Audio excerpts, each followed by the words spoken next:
En esta mansión en Polanco, Ciudad de México, donde el lujo se come con cuchara de plata y la miseria se esconde debajo de la alfombra, mis amores, se desató una tormenta que nadie pudo detener, porque a las 5 de la mañana, cuando las luces de la opulencia aún dormitaban bajo el manto espeso de la oscuridad, Guadalupe sintió el frío.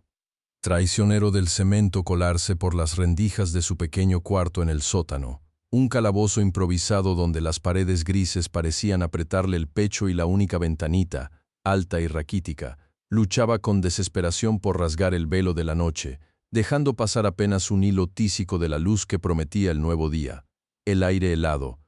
mordía los tobillos expuestos y subía gélido por sus piernas, erizando la piel como si 1000 agujas diminutas le picotearan cada poro, y el vaho de su aliento, denso y blanquecino, se disolvía rápidamente en la penumbra asfixiante de aquel cubículo que era su universo al alba, un universo que olía a humedad estancada y a un dejo rancio de soledad. De repente, el chirrido horrendo y repetitivo de su alarma barata, un aparatejo de plástico rosado con la batería casi agotada, rasgó el silencio con su nota estridente, hiriéndole los oídos y sacudiéndola de su sueño inquieto, de esas pesadillas recurrentes donde veía a su esposo caer y la miraba a ella con los ojos vacíos, un sonido áspero que le recordaba la dureza implacable de su realidad, y al instante, sus músculos tensos se contrajeron, sus ojos se abrieron de golpe, un par de estrellas apagadas en la oscuridad, obligándola a enfrentar una nueva jornada de esfuerzos sobrehumanos, mientras sus manos, callosas y curtidas por incontables horas de trabajo implacable,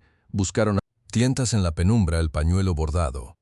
aquel pequeño trozo de tela que era su único tesoro, su reliquia más preciada, un ritual sagrado que repetía cada amanecer para conjurar la desesperanza que amenazaba con devorarla entera. Con la delicadeza de quien toca un recuerdo frágil, sus dedos ásperos se deslizaron sobre el lino suave del pañuelo, sintiendo las iniciales grabadas con hilo azul, un azul que ya se deshilachaba como la esperanza en su corazón, desvaneciéndose con cada lavada, con cada lágrima silenciosa, y al tacto de esa tela, mis amores, un torbellino de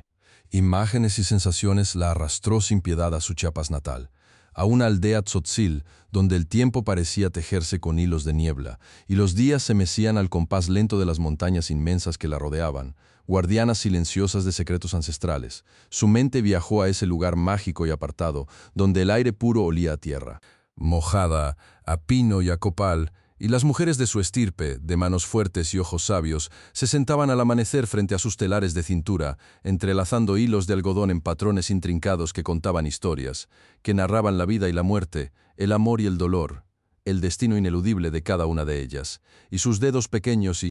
curiosos, los mismos que ahora restregaban cloro en el mármol, solían correr sobre las texturas rugosas de los hilos de lana, aprendiendo a descifrar los símbolos que hablaban de su identidad, de su herencia invaluable, de un linaje de guerreras silenciosas que tejían su existencia con la misma precisión con que construían un huipil. Podía casi saborear, en la punta de su lengua, la dulzura salada de los tamales de chipilín, envueltos con esmero en hojas de plátano, cocinándose a fuego lento en la olla de barro que humeaba en el centro de su casa de adobe, un aroma que invadía cada rincón y que ahora, tan lejos de casa, le estrujaba el alma con una nostalgia punzante, el calor reconfortante de la masa de maíz mezclada con las hierbas aromáticas, la textura suave que se deshacía en la boca, un festín de la tierra compartida con sus hermanos, y la imagen de su padre, fuerte y cariñoso, con sus manos grandes y recias, las mismas que le habían regalado aquel pañuelo, como símbolo de su amor eterno antes de que la vida, cruel y despiadada, se lo arrebatara en un instante fugaz, dejando un vacío inmenso en su pecho, un eco de su risa que se negaba a desaparecer, ni siquiera bajo el peso aplastante de la miseria de la ciudad.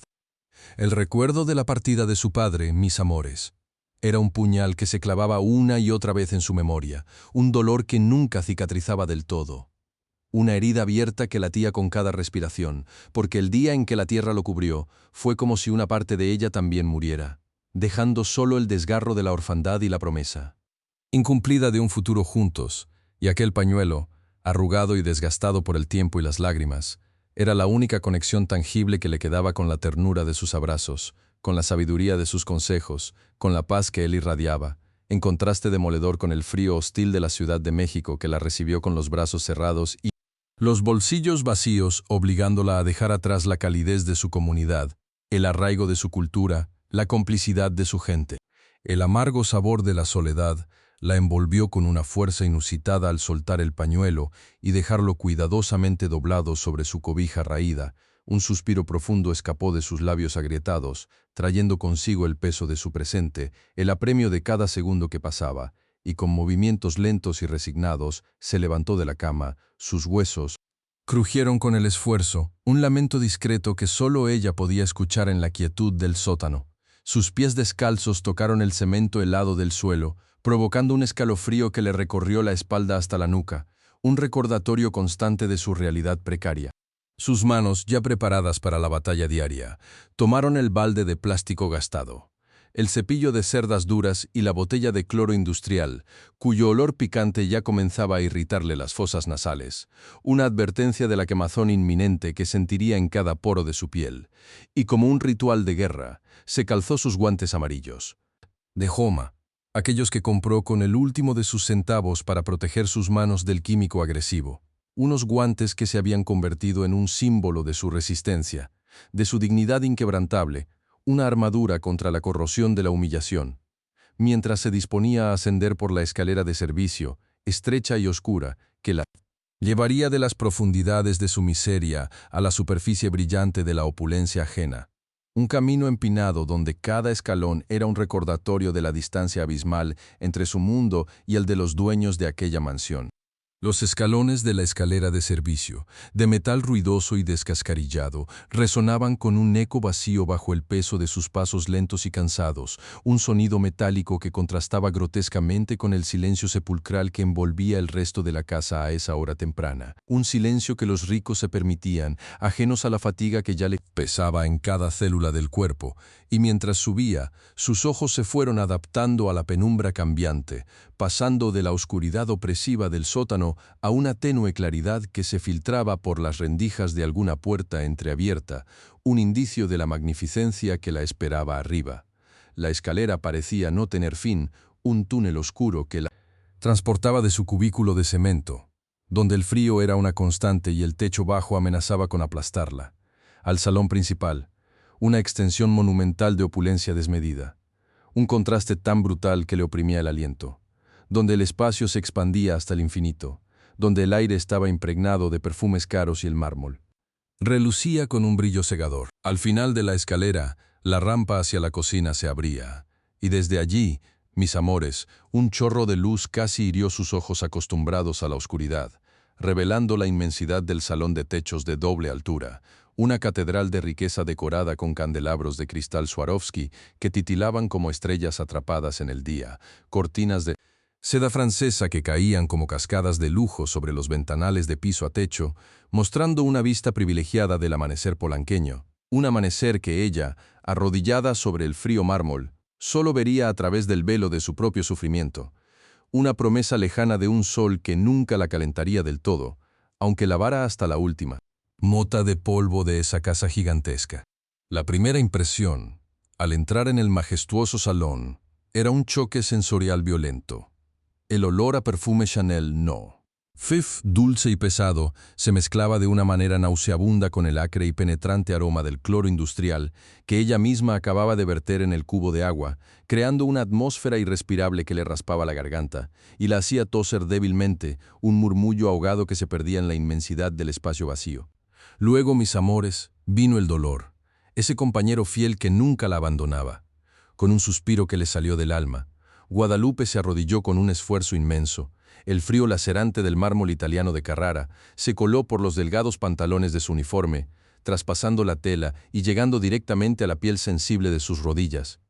haciendo que un calambre agudo la recorriera, desde sus rótulas ya maltratadas por años de trabajo ingrato hasta la punta de sus dedos. Y cada movimiento que hacía para colocar el cubo a su lado, para mojar el cepillo en la mezcla espumosa de agua y cloro, era un recordatorio visceral de su condición, de su lugar en el mundo, un dolor sordo que se transformaba en un ardor punzante, como si 1000 hormigas de fuego la estuvieran devorando lentamente desde las articulaciones. El olor del cloro, ya no solo irritante, sino quemante, le perforaba las fosas nasales, llenando sus pulmones con un vapor cáustico que le dificultaba la respiración, haciendo que sus ojos ardieran y las lágrimas amenazaran con brotar, pero ella se tragaba cada punzada, cada molestia, porque no había tiempo para la debilidad. No había espacio para quejarse en aquel palacio de silencios rotos y miradas esquivas. El mármol, inmaculado y pulido con una perfección obscena, le devolvía el reflejo distorsionado de su rostro cansado y sus ojos hundidos. Una imagen espectral que parecía flotar sobre el suelo brillante. Un espejo cruel que le recordaba la dureza implacable de la vida, y la sensación gélida de la piedra bajo sus manos enguantadas le trajo a la mente con una nitidez dolorosa la lápida fría de su padre, pulcra y sin vida, un contraste brutal con la calidez de su regazo, con el latido de su corazón, y de esa manera cada roce con el suelo de aquel salón opulento era una puñalada silenciosa, un lamento mudo de su alma, una penitencia que pagaba por el pecado de existir en un mundo que no estaba hecho para ella, la piojosa, la muerta de hambre. Mientras sus manos, protegidas por los guantes amarillos, frotaban con una fuerza desesperada el mármol, intentando borrar hasta la más mínima huella de polvo, su mente, mis amores, se llenó de un monólogo interno que le desgarraba el alma. Pensaba en su hijo, su pequeño Milo, que la esperaba dormido en su cuna, con sus cachetes redondos y su respiración suave, un tesoro invaluable que le daba la fuerza para seguir adelante, para soportar la humillación, para tragar cada insulto, porque por él, por ese pedacito de cielo que le quedaba, ella movería montañas, limpiaría suelos con las uñas si fuera necesario, y la imagen de su difunto esposo, fallecido en un accidente de construcción, sin seguro médico, sin una nota de despido que valiera un solo centavo, se dibujó en su mente con la crueldad de un fantasma, una ausencia que pesaba como una losa sobre sus hombros, una deuda eterna que ahora ella debía cargar sola, con un bebé recién nacido en sus brazos y el corazón hecho pedazos. ¿Cómo iba a decirles a los patrones, con esos ojos de juzgado y esas bocas de desprecio, que los 3,000 pesos que le pagaban al mes apenas si alcanzaban para comprar un kilo de frijol y un poco de leche para su pequeño, que cada centavo era una lucha, una batalla diaria contra el hambre, contra el olvido, contra la miseria que la perseguía como una sombra perenne? Pensaba en las noches de insomnio, en el sonido de su bebé llorando por leche que ella apenas podía producir, por la angustia de no poder saciar su hambre, sus pies descalzos sobre el cemento helado de su cuartucho en el sótano, sus manos temblorosas calentando en la estufa eléctrica un poco de agua para un té que no la aliviaba, y se preguntaba, con la voz ahogada en su interior, si algún día, en algún futuro incierto, podría salir de aquel abismo de pobreza, si algún día sus manos, agrietadas y marcadas por el cloro, dejarían de restregar pisos y podrían acariciar con tranquilidad la mejilla de su hijo sin la preocupación constante de la siguiente factura, del siguiente plato de comida. La incertidumbre le atenazaba el estómago con un frío helado, un desamparo que era mucho más denso que el vaho de su aliento en las mañanas de invierno, y cada fregada en el mármol, cada roce del cepillo, era un grito silencioso de desesperación, una oración muda para que la vida le diera un respiro, una pequeña luz al final de este oscuro y interminable túnel de lágrimas. El aire en el inmenso salón aún conservaba ese rastro penetrante a cloro industrial, que se mezclaba de una forma grotesca, casi ofensiva, con el tenue y dulce aroma a Chanel Nom, fifque que impregnaba las cortinas de seda francesa, esas que Guadalupe había planchado con un cuidado casi reverencial, sintiendo la tela suave y resbaladiza bajo sus dedos agrietados, imaginando el costo de un solo hilo de aquella confección mientras su propio vestido de trabajo olía a sudor y detergente barato. La espalda de Guadalupe, ya curvada por años de labor ininterrumpida, sentía el frío implacable del mármol italiano de Carrara a través de la delgada tela de sus pantalones viejos, un frío que se le metía hasta los huesos, calándole el alma con el recuerdo punzante de la lápida pulcra y gélida de su padre, aquel hombre fuerte de Chiapas que la había enseñado a tejer su destino con dignidad, en los telares de cintura de su aldea, donde la niebla se confundía con los sueños. Sus manos, protegidas solo por unos guantes amarillos de goma, que ya empezaban a mostrar signos de desgaste, frotaban con vigor una mancha invisible, el ardor del químico filtrándose por los pequeños cortes y la piel reseca, Cada roce era una punzada que le recordaba la dureza de su existencia, la fragilidad de su esperanza. De repente, un sonido que era a la vez delicado y atronador comenzó a descender por la majestuosa escalera de caracol. Una sinfonía de pequeños golpecitos secos y rítmicos que se clavaban en el silencio opulento de la mansión. Tic-tac, tic-tac, tic-tac. Cada golpe de tacón resonando como un tambor de guerra en el corazón de Guadalupe, cada repiqueteo diminuto de los Manolo Blahnik, con cristales contra el mármol pulido, se sentía como el tic-tac de una bomba que se acercaba, inexorable, a explotar justo sobre su cabeza. El sonido era implacable, preciso, metódico, y anunciaba la llegada de Natalia, la novia del patrón, cuya presencia siempre traía consigo una ráfaga de aire helado, un presagio de desdicha para la pobre Guadalupe. Aquellos tacones, engastados con cristales que valían lo que ella tardaría una década en ganar, no caminaban, sino que danzaban con una arrogancia estudiada, cada paso una puntada en el aire, una declaración de poder y desprecio. Guadalupe, sin siquiera levantar la mirada de su tarea, sintió la vibración en el piso, una pequeña corriente que le recorrió el cuerpo, tensando cada músculo, conteniendo la respiración, porque sabía, mis amores, que esa era la antesala de la tormenta, la advertencia de que la dulzura falsaria de Natalia estaba a punto de derramarse como veneno sobre su humilde existencia. Los pasos se detuvieron justo detrás de ella, o más bien, encima de ella, porque la sombra alargada de Natalia, una forma oscura y amenazante, cubrió por completo a Guadalupe, envolviéndola en una penumbra artificial en medio de la brillante luz matinal que entraba por los ventanales gigantes. El aire de repente se cargó con ese perfume empalagoso, un dulzor que a Guadalupe le revolvía el estómago, mezclado con el olor a cuero caro de los zapatos y un dejo a metal helado que parecía emanar de la propia Natalia. El silencio se hizo pesado, casi insoportable, solo interrumpido por el leve jadeo de Guadalupe, que intentaba seguir respirando, sus pulmones sintiendo una presión inmensa, como si el peso de esa sombra la estuviera aplastando contra el suelo. Entonces, la voz, una voz melosa y aguda que siempre sonaba a azúcar quemada, cortó el aire como un látigo invisible, cada palabra afilada como una cuchilla recién pulida. Gata muerta de hambre, todavía no terminas con esa mugre. ¿Acaso eres una inútil de nacimiento o solo te haces la tonta para evitar el trabajo, piojosa? El torrente de palabras cayó sobre Guadalupe como un chorro de agua helada, directo a la nuca, erizándole la piel de golpe, haciéndole recorrer un escalofrío por toda la espina dorsal, que terminó en un temblor incontrolable en las manos que todavía sostenían el cepillo y el balde. Sentía cómo la sangre le subía al rostro, un ardor que contrastaba brutalmente con el frío mármol bajo sus rodillas y el sudor helado que comenzaba a perlársele en la frente, escurriéndose por las sienes. El nudo en su garganta se apretó con tal fuerza que le impedía tragar, y sus ojos, aún fijos en el piso, se llenaron de una capa acuosa que amenazaba con derramarse, pero ella se resistía. Oh sí, se resistía con todas sus fuerzas, apretando los párpados para que ninguna lágrima traicionera delatara el dolor que sentía, el dolor de ser tratada como un animal, como la basura que Natalia creía que era. El pañuelo bordado con las iniciales de su padre,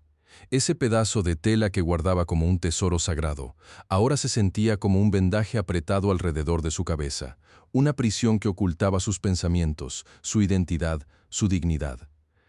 Natalia soltó una risita seca, un sonido rasposo que le arañó los oídos a Guadalupe, y continuó su ataque verbal, disfrutando cada palabra, saboreando el poder que sentía al humillar a alguien tan vulnerable. Vaya, qué espectáculo tan lamentable.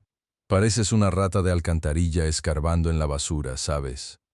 Deberías verte, pobre desgraciada, con esos guantes amarillos que huelen a hospital y esa cara de perra atropellada. Ni siquiera para limpiar sirves. Eres una marginal, una corriente, una mancha en este hogar de gente decente. Tu hedor a jabón barato y a pobreza me está contaminando el oxígeno. Es que no te das cuenta, criatura. Cada insulto era una aguja afilada que se le clavaba en el pecho a Guadalupe, no en la piel, sino directamente en el alma, provocando una contracción dolorosa en sus pulmones, un retortijón en el estómago, un mareo momentáneo que la obligaba a aferrarse al balde con más fuerza. Quería gritar, mis amores, quería levantar la vista y escupirle a esa mujer cada una de las verdades que se le agolpaban en la garganta. Quería decirle que ella era mucho más que una piojosa, que una gata, que una basura, que ella venía de una estirpe de mujeres fuertes, tejedoras de sueños y destino, de montañas que besaban las nubes, de dignidad, que ningún dinero o joya podía comprar. Pero entonces un rostro se formó en su mente, la carita redonda de su hijo, Milo, sus ojos grandes y llenos de esa inocencia que ella juraba proteger a toda costa, esa inocencia que era el único sol en su oscuro universo. Recordó el pequeño cuerpo de su bebé acurrucado contra ella en la noche, el olor a leche y a piel tibia que la anclaba a la vida, la necesidad imperiosa de llevarle un plato de comida cada día, de asegurarse de que tuviera un techo, aunque fuera un cuartucho helado en el sótano. Y justo después, la imagen de su difunto esposo, su sonrisa cansada, sus manos fuertes, el accidente en la construcción, el grito desgarrador de su madre, cuando llegó la noticia, la deuda, la soledad y el miedo abrazándola con garras heladas. El recuerdo de su aldea en Chiapas, las mujeres tejiendo bajo la luz tamizada de las chozas, sus madres y abuelas con sus rostros curtidos por el sol y el viento, sus voces cantando historias ancestrales, la dignidad silenciosa con la que se enfrentaban a la vida. No podía permitirse perder este trabajo, mis amores. No podía darse el lujo de la rebeldía, del grito justificado, porque había un pequeño ser que dependía de cada peso que ella ganaba, de cada gota de sudor que derramaba, de cada humillación que tragaba en silencio. Así que Guadalupe, con el corazón encogido en un puño que le dolía como una herida abierta, se mordió la lengua con tal fuerza que sintió el gusto metálico de su propia sangre en la boca, una pequeña ofrenda a su silencio. Sus manos temblorosas se aferraron aún más a los guantes amarillos, el único escudo que tenía contra la abrasión del cloro y la crueldad de las palabras de Natalia. Su cuerpo se tensó, sus músculos se contrajeron, pero su cabeza permaneció agachada, sus ojos fijos en la brillante superficie del mármol que reflejaba débilmente la imagen distorsionada de la mujer que la insultaba. La diferencia entre ambas se manifestaba de forma tan brutal, tan dolorosamente obvia, que le quemaba por dentro. Ahí estaba Natalia, con sus zapatillas Manolo Blahnik, de 25.000 pesos. Cada cristal brillando con la luz del sol, cada detalle de lujo exquisito, una fortuna a sus pies que pisoteaba sin piedad la humildad de Guadalupe. Y aquí estaba Guadalupe, arrodillada, con sus rodillas callosas y doloridas, sus manos agrietadas cubiertas por unos guantes de goma que no valían ni $1, su cabeza cubierta por el pañuelo bordado con las iniciales de su padre, un simple trozo de algodón que para ella valía más que todos los diamantes del mundo, porque llevaba impregnada la memoria, el amor, la dignidad de su sangre, un recuerdo de cuando la vida era más sencilla, más pura, antes de que el mundo se le cayera encima con la fuerza de un terremoto, antes de que su destino se tejiera con hilos de pobreza y desesperanza. El contraste era un golpe bajo, una bofetada helada en el rostro del alma, y Guadalupe sentía cómo la bilis le subía por la garganta, pero el rostro de su hijo, la promesa tácita que le había hecho al cielo por su pequeño, la obligó a cerrar los ojos un instante, a respirar hondo el aire cargado de cloro y Chanel, y a seguir frotando, frotando con una rabia contenida, con una tristeza que se le anidaba en cada poro, mientras la voz de Natalia seguía taladrándole el cráneo, cada insulto una gota de veneno que caía lentamente en la copa de su paciencia. Ría, el amor, la dignidad de su sangre, un recuerdo de cuando la vida era más sencilla, más pura, antes de que el mundo se le cayera encima con la fuerza de un terremoto, antes de que su destino se tejiera con hilos de pobreza y desesperanza. El contraste era un golpe bajo, una bofetada helada en el rostro del alma, y Guadalupe sentía cómo la bilis le subía por la garganta, pero el rostro de su hijo, la promesa tácita que le había hecho al cielo por su pequeño, la obligó a cerrar los ojos un instante, a respirar hondo el aire cargado de cloro y Chanel, y a seguir frotando, frotando con una rabia contenida, con una tristeza que se le anidaba en cada poro, mientras la voz de Natalia seguía taladrándole el cráneo, cada insulto una gota de veneno que caía lentamente en la copa de su paciencia. De repente, justo cuando Guadalupe creía que el dolor no podía ser más agudo, el chirrido de las zapatillas de Natalia, el tic-tac implacable de los Manolo Blahnik de 25.000 pesos, resonó con una nueva intencionalidad, un redoble de guerra que anunciaba otra embestida, y Natalia se detuvo a pocos pasos de donde Guadalupe estaba, arrodillada con sus guantes amarillos de goma todavía aferrados a la escobilla, sintiendo el frío hostil del mármol de Carrara calándose hasta los huesos de sus rodillas ya maltrechas. la piel áspera y rojiza por la fricción y el cloro. Un brillo metálico capturó la luz matinal al levantar Natalia su muñeca, y el suave tintineo de su brazalete de diamantes se mezcló con el ding-dong melodioso que anunció una llamada entrante en su teléfono de última generación, un aparato que seguro costaba más que todos los meses de sueldo de Guadalupe juntos. La voz de Natalia, que antes era una cuchilla afilada, se transformó en un azucarado falsete, tan dulce que resultaba nauseabundo, una miel envenenada que sabía a hipocresía barata, y Guadalupe sintió el escalofrío recorrerle la espalda, la anticipación amarga de lo que estaba por venir, porque en esta casa, la dulzura de Natalia era siempre el preludio de la crueldad más vil. «Ay, amiga, hasta que te dignas a contestar», exclamó Natalia, su voz vibrando con una falsa efusividad que retumbaba en los altos techos del salón, rebotando en los cristales de los candelabros Swarovski como si fueran campanas de alarma que solo Guadalupe podía escuchar en su alma. «No sabes el drama que tengo aquí, mi vida, es que de verdad no se puede con estas criaturas, no se puede. Te juro que la gata que limpia los baños, la que te conté que se la pasa arrastrando los trapitos por el piso como si fuera una araña desplumada, la piojosa, esa con cara de velorio, la que huele a cloro industrial mezclado con miseria y con un perfume a jabón sote que le apesta kilómetros a la decencia. Sí, esa misma. Pues te juro que lleva aquí desde las 5 de la mañana y todavía no termina de limpiar el mugroso mármol del salón. ¿Puedes creerlo, amiga? Desde las 5, te lo juro. Parece que lo hace a propósito, para que una la tenga que ver con su cara de sufrimiento, toda pobrecita, toda marginal, como si la vida le debiera algo, ¿verdad? Una muerta de hambre que no sabe ni trapear bien. No sé qué esperará esta desgraciada, si ya de por sí su cara de tragedia me amarga las mañanas, ahora tener que verla sudando como puerco, con esa jeta de vaca apaleada que tiene, mientras se arrastra por el piso, es que la vida es dura para algunas, pero para esta es una verdadera basura. Cada palabra de Natalia caía sobre Guadalupe como esquirlas de vidrio, picando su piel, quemando en lo más profundo de su estómago una humillación pública que le arrancaba el aliento, dejándola muda y temblorosa, con el pulso galopando en sus sienes como caballos desbocados. Guadalupe apretó los dientes, sintiendo el sabor metálico de su propia sangre en la boca, pues de la rabia incontenible se había mordido el interior de su mejilla izquierda, la carne tierna cediendo bajo la presión de sus molares. Las palabras de Natalia, amplificadas por el altavoz del teléfono, eran estocadas precisas que se clavaban justo donde más dolía, en su dignidad, en su humanidad, en su condición de madre y mujer.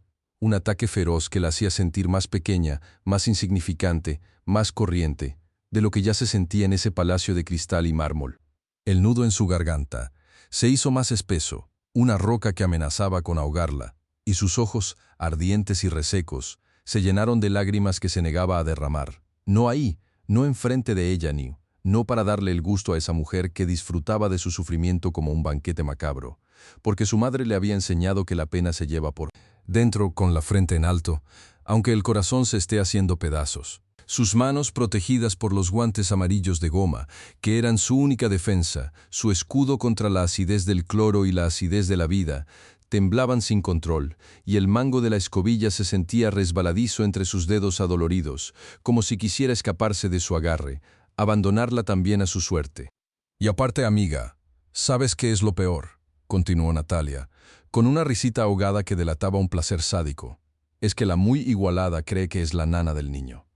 Se la pasa contándole cuentos a Milo, como si fuera de su familia, imagínate. Una marginal dándole sus cuentos de quinta a un niño de Polanco. ¿Tú crees? ¡Qué horror! La otra vez hasta lo vi abrazándola, a esa basura. A veces me dan ganas de agarrar esa escoba de 5 pesos y echarla a patadas a la calle, ¿verdad? Pero don Maximiliano es tan bueno, tan cándido, que no ve la clase de alimaña que tiene trabajando. Esta gata le va a salir cara, ya lo verás. En fin, amiga, no te quito más el tiempo con mis desgracias de señora rica, pero es que necesitaba desahogarme de esta plaga». La risa de Natalia y la de su amiga al otro lado del teléfono se mezclaron en un coro helado que perforó el alma de Guadalupe, dejándola con el pecho apretado, un vacío que dolía como un agujero negro, y el sabor amargo de la humillación se le derramó por la lengua, una ponzoña que le quemaba las encías y la garganta. La imagen de su madre, de doña Elena, se proyectó en su mente con la nitidez de un sueño, un recuerdo vívido que la sacó por un instante de ese infierno de mármol y crueldad. Volvió a sentir el aire fresco y húmedo de las montañas de Chiapas, ese aroma terroso y el perfume dulce de las orquídeas que crecían silvestres entre la niebla perpetua que envolvía la aldea Tzotzil. Podía ver a su madre sentada frente al telar de cintura, los hilos de colores vibrantes danzando entre sus dedos ágiles, el ritmo suave y constante del telar que era como el latido del corazón de la tierra misma. Las manos de doña Elena, fuertes y callosas, tejían con una destreza admirable, creando diseños complejos y llenos de significado, donde cada hebra de hilo era una historia, un legado, un pedazo de su cultura ancestral.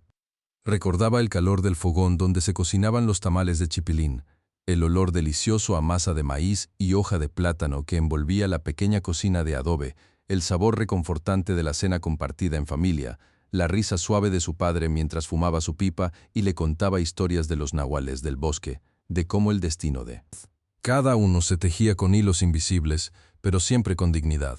«Hija mía, mi Guadalupe», le había dicho su madre una tarde, mientras le enseñaba a escoger los hilos de algodón, sus ojos oscuros llenos de una sabiduría ancestral que trascendía el tiempo. «Nunca permitas que nadie te haga sentir menos por el trabajo que haces. No importa si tus manos limpian el piso o si tejen la tela más fina, lo que importa es la honestidad de tu labor, el corazón que le pones. El trabajo digno, hija, te da la cara para mirar al sol, te limpia el alma, te hace fuerte. No hay vergüenza en ganarse el pan con el sudor de la frente. Al contrario, es un honor.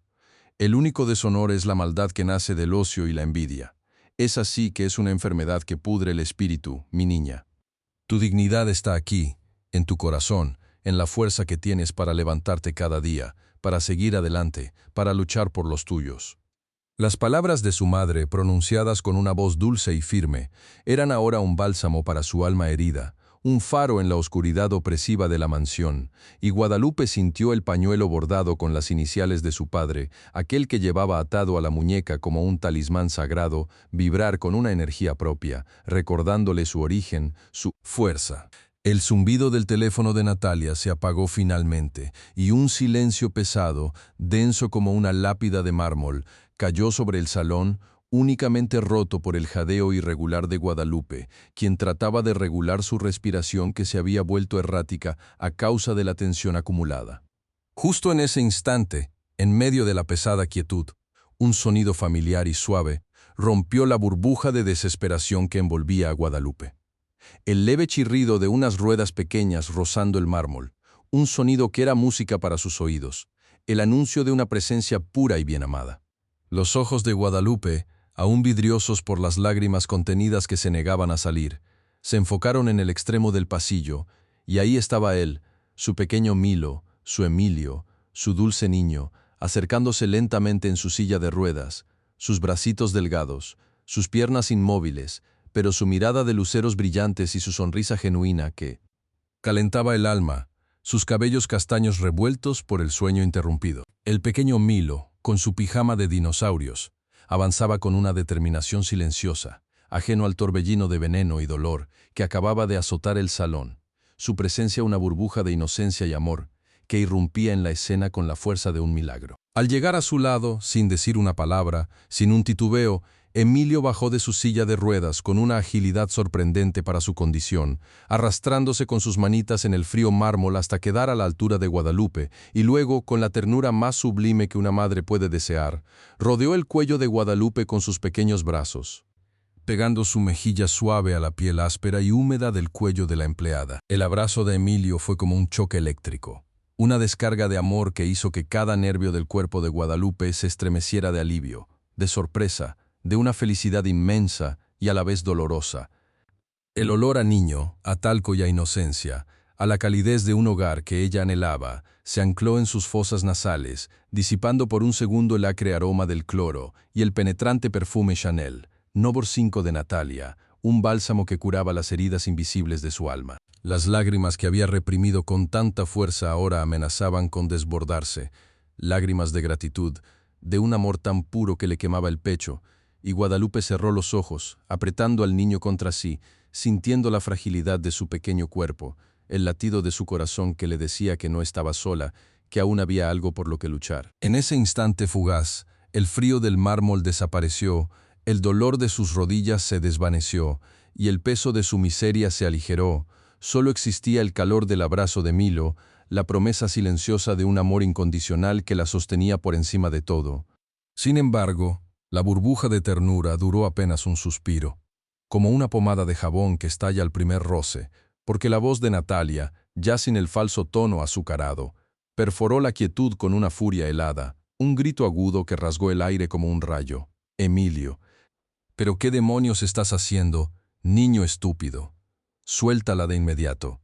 No toques a esa piojosa, no te atrevas a tocar a esa marginal. Quítate de encima de ella ahora mismo, por Dios bendito. ¿No ves que te va a pegar sus pulgas, sus enfermedades, su cochambre? ¡Qué asco! Es una gata sucia, una muerta de hambre.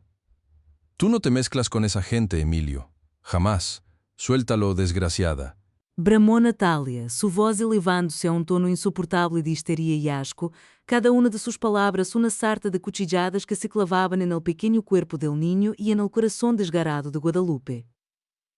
Con un movimiento brusco y totalmente desprovisto de cariño, Natalia se abalanzó sobre el pequeño Emilio, sus zapatillas Manolo Blahnik resonando contra el mármol como el galope de un demonio, y con sus dedos largos y delgados, coronados con uñas perfectas y esmaltadas, agarró a Emilio del brazo con una fuerza desmedida y lo arrancó de los brazos de Guadalupe, como si fuera un muñeco de trapo, despojándola de la única pizca de afecto que la había sostenido ese día. El vacío en los brazos de Guadalupe fue instantáneo, un frío lacerante que se instaló en su pecho, dejándola con las manos extendidas inútilmente en el aire, sus guantes amarillos de goma sintiéndose pesados y sin propósito, mientras observaba la brutalidad de Natalia con una impotencia que le doblaba las rodillas, que le quemaba la garganta con un grito silencioso. El pequeño Emilio, arrancado violentamente de la calidez de Guadalupe, no pudo contener un gemido de dolor y sorpresa, y sus labios se fruncieron. Su rostro angelical se contorsionó en una mueca de angustia, y las lágrimas brotaron de sus ojitos grandes, rodando por sus mejillas sonrosadas, un llanto desconsolado que llenó el inmenso salón. Cada sollozo un puñal en el alma de Guadalupe. El pequeño se retorcía en el agarre férreo de Natalia, tratando desesperadamente de volver a los brazos de Guadalupe, esos brazos que para él representaban seguridad y cariño, pero la mujer lo sostuvo con una fuerza inhumana, un desprecio palpable que se manifestaba en la tensión de sus músculos. Guadalupe, arrodillada en el frío mármol, con los codos apoyados sobre sus muslos adoloridos, se sintió una vez más como la criatura más débil y miserable del universo, una hoja a merced del viento, incapaz de defender al pequeño que tanto amaba, incapaz de protegerlo de la crueldad de la mujer que se suponía debía ser su madrastra, su figura de amor. La impotencia se le anidó en cada fibra de su ser. Un dolor más profundo y agudo que el ardor del cloro en sus manos agrietadas, más insoportable que el frío del mármol contra sus rodillas. Porque ver llorar a Emilio, ver su pequeño cuerpo temblar de miedo y tristeza, era un tormento que le rompía el alma en 1000 pedazos, un eco de su propio dolor, que se multiplicaba exponencialmente en cada sollozo del niño, dejándola inmóvil, muda, con el corazón apretado como un puño, deseando con toda su alma poder desvanecerse, desaparecer de ese lugar donde su dignidad era pisoteada con la misma crueldad con la que ella limpiaba la mugre del suelo. El llanto de Emilio, desgarrador y puro, resonaba en los techos de doble altura, y para Guadalupe, cada lágrima del niño era una gota de ácido que le quemaba por dentro, una prueba irrefutable de la injusticia del mundo, de la maldad que se escondía detrás de fachadas de lujo y poder, un grito mudo que clamaba por una justicia que parecía no llegar nunca, mis amores, una voz que nadie escuchaba. En esta mansión en Polanco, Ciudad de México, donde el lujo se come con cuchara de plata y la miseria se esconde debajo de la alfombra, mis amores, se desató una tormenta que nadie pudo detener, porque aquella muerta de hambre, Guadalupe, recién había visto cómo el pequeño Emilio, con el corazón roto, se arrastraba lejos, su silla de ruedas, chirriando una melodía de angustia que perforaba el aire pesado de la sala, y con un suspiro que le raspaba la garganta como lija, ella se puso de pie, sus rodillas crujiendo con el peso de los años y de la humillación, intentando dejar atrás las palabras venenosas de Natalia que aún zumbaban en sus oídos como moscas podridas. El eco de gata. Muerta de hambre, piojosa, basura, seguía martillándole el cráneo. Cada insulto era un clavo que se le incrustaba más hondo en el alma, un dolor punzante que le hacía temblar las entrañas. Y con la cabeza gacha, el pañuelo bordado con las iniciales de su padre apretado entre sus dedos agrietados, como si fuera su último anclaje a la dignidad, Guadalupe se dirigió hacia la cocina, buscando refugio entre el vapor del agua hirviendo y el olor a frijoles, un santuario momentáneo donde las miradas acusadoras y las risas crueles de Natalia no pudieran alcanzarla, ignorando, pobrecita, que el verdadero veneno, la trampa mortal, ya se estaba tejiendo a sus espaldas, con hilos de maldad pura y brillante en las manos de la misma víbora que ahora la observaba con ojos de serpiente desde la cima de la escalera de mármol. El destino, mis amores, a veces se escribe en los segundos más insignificantes, en los movimientos más imperceptibles que, sin saberlo, te arrastran al abismo más profundo. Natalia, la mujer de la dulzura postiza que cubría un alma tan negra como la noche sin estrellas, esperó a que la espalda de Guadalupe se perdiera por el pasillo que conducía a la cocina, cada fibra de su ser vibrando con una anticipación perversa que le llenaba el pecho de un placer agrio, una satisfacción retorcida que le hacía curvar los labios, en una sonrisa delgada y filosa como una navaja, y entonces, con una agilidad que desmentía la aparente fragilidad de sus andares, se deslizó por el corredor de mármol de Carrara, sus zapatillas Manolo Blahnik con cristales ahora silenciadas por la alfombra persa de lana virgen, apenas emitiendo un susurro suave, casi inaudible, como el roce de dos hojas secas, nada que recordara el tamborileo de guerra que había anunciado su descenso momentos antes. Pero ahora su misión era otra, secreta, llena de una malicia calculadora que congelaba el aire a su alrededor. Y sus ojos, antes tan expresivos en su falsedad, se tornaron fríos, calculadores, observando cada esquina, cada sombra, asegurándose de que nadie, ni siquiera la mujer de la limpieza que estaba en la sala contigua limpiando el polvo de los candelabros, pudiera ver lo que estaba a punto de desatar, una vendetta personal contra la desgraciada que, en su opinión, le robaba el respeto y la atención que ella merecía de don Maximiliano. Sintió el frío del mármol bajo la suela de sus manolos, un escalofrío que le subía por las piernas, pero no era por la baja temperatura, sino por la adrenalina que le corría por las venas. Un ardor helado que le indicaba que estaba a punto de ejecutar su obra maestra de destrucción, que la piojosa, la corriente, la gata, por fin iba a apagar.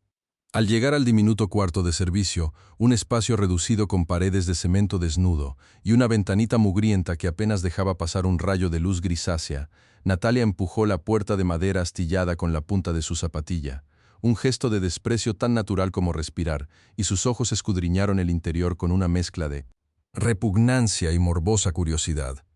sintiendo el olor rancio a humedad y a jabón barato que se pegaba a las paredes, un contraste nauseabundo con el Chanel No. Finf que impregnaba su propia piel, un olor a pobreza que le picaba las fosas nasales y le producía un escalofrío de repulsión en la nuca. Sus finos dedos, adornados con anillos de diamantes que rivalizaban en brillo con los cristales de sus zapatos, buscaron el bolso de Guadalupe, aquel pedazo de tela deshilachada y vieja que la desgraciada usaba para llevar sus pocas pertenencias, un objeto tan humilde que casi le daba risa, pero una risa seca, sin alegría, que se atragantaba en su garganta mientras lo descolgaba del clavo oxidado donde colgaba, sintiendo la tela áspera y gastada contra la piel sensible de sus palmas, un tacto de miseria que le encogía el estómago. Abrió con desdén la cremallera chirriante, el sonido metálico rompiendo el silencio opresivo del cuartucho como un lamento, y sus ojos se detuvieron en el contenido patético. Unas cuantas monedas sueltas que apenas cubrirían un pasaje de autobús, un rosario de cuentas de madera, ya gastadas por el uso, una Virgen de Guadalupe diminuta, de esas plástico que venden en los mercados ambulantes, y una fotografía borrosa, doblada por el tiempo y las caricias, en la que se veía a un hombre y una mujer jóvenes, con sonrisas ingenuas y esperanzadoras, junto a un bebé envuelto en una mantita, un retrato de una vida sencilla que ahora le parecía tan lejana a la realidad de la piojosa, tan inverosímil en el presente, que casi se le escapaba un bufido de burla.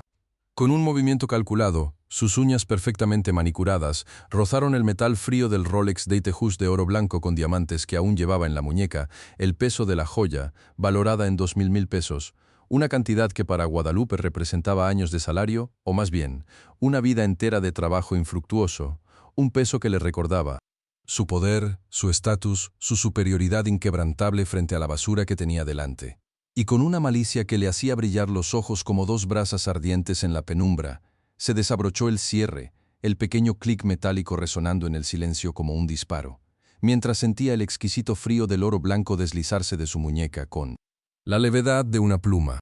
Luego, con una delicadeza escalofriante, como si estuviera depositando un huevo de serpiente venenosa, hundió el reloj en lo más profundo del bolso de Guadalupe, sintiendo el roce de la tela barata y el peso del metal precioso contra el fondo, asegurándose de que quedara bien oculto, camuflado entre los miserables objetos de la vida de la empleada, un testimonio silencioso de su infamia, una evidencia irrefutable de un crimen que solo ella había fabricado.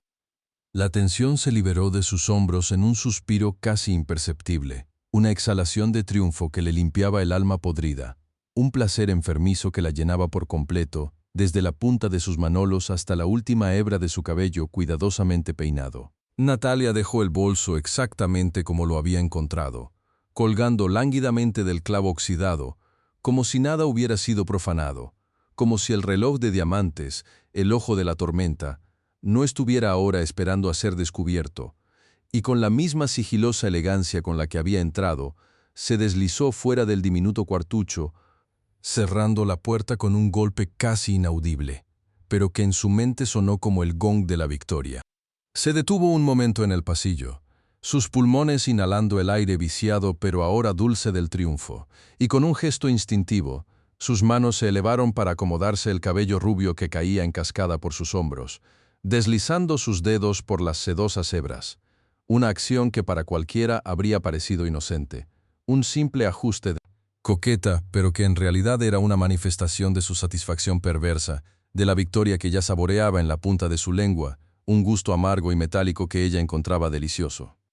Una sonrisa de suficiencia se dibujó en sus labios perfectamente perfilados, una sonrisa que no llegó a sus ojos, que seguían albergando una oscuridad insondable, la crueldad infinita de alguien que ha decidido que otra merece caer, que su miseria es justificable, casi necesaria, para mantener el equilibrio de su propio universo retorcido. Piojosa, igualada, desgraciada, resonaba en su mente la voz de su propia madre, una mujer dura y distante, que con cada palabra había sembrado en Natalia la semilla de la inseguridad, la obsesión por el estatus, el miedo a ser como ellas, las que limpiaban, las que servían, las que miraban desde abajo, esas muertas de hambre que siempre parecían acechar, listas para arrebatarle lo que consideraba suyo por derecho de nacimiento.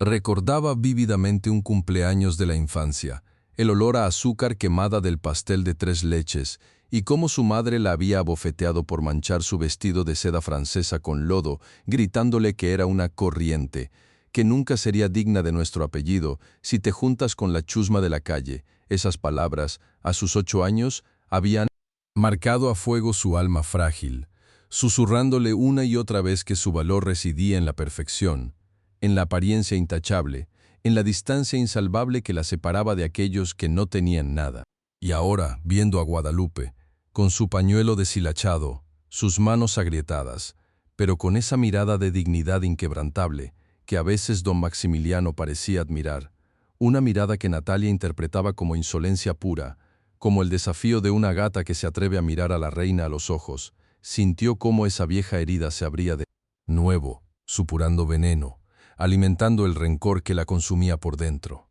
¿Cómo osa esa marginal, esa basura, pretender que la traten con el mismo respeto que a mí? Pensaba con la bilis subiéndole a la garganta, con el aroma del cloro industrial que Guadalupe usaba para limpiar, un olor a limpieza y esfuerzo que a Natalia le resultaba ofensivo, como si le recordara su propia incapacidad para producir algo más allá de él. Lujo de su propia existencia, sufragada por el dinero ajeno. No era solo el estatus, no era solo el miedo, era la envidia, mis amores, una envidia corroedora que le quemaba las entrañas, porque en la quietud de Guadalupe, en su silencio resignado pero firme, Natalia veía una fortaleza que ella, con todo su dinero y joyas, jamás podría poseer, una autenticidad que la ponía en evidencia, que desnudaba su propia farsa. Don Maximiliano solo la ve con compasión, pero esa compasión es una debilidad, una burla hacia mí, que merezco su adoración absoluta, rumiaba, el pensamiento retorciéndose como una serpiente en su cabeza, haciendo que el placer del sabotaje se intensificara, justificando cada acto de crueldad como una necesaria corrección, un reajuste divino del orden natural donde ella, Natalia, era la diosa y Guadalupe, la insignificante mortal, su esclava condenada a la humillación.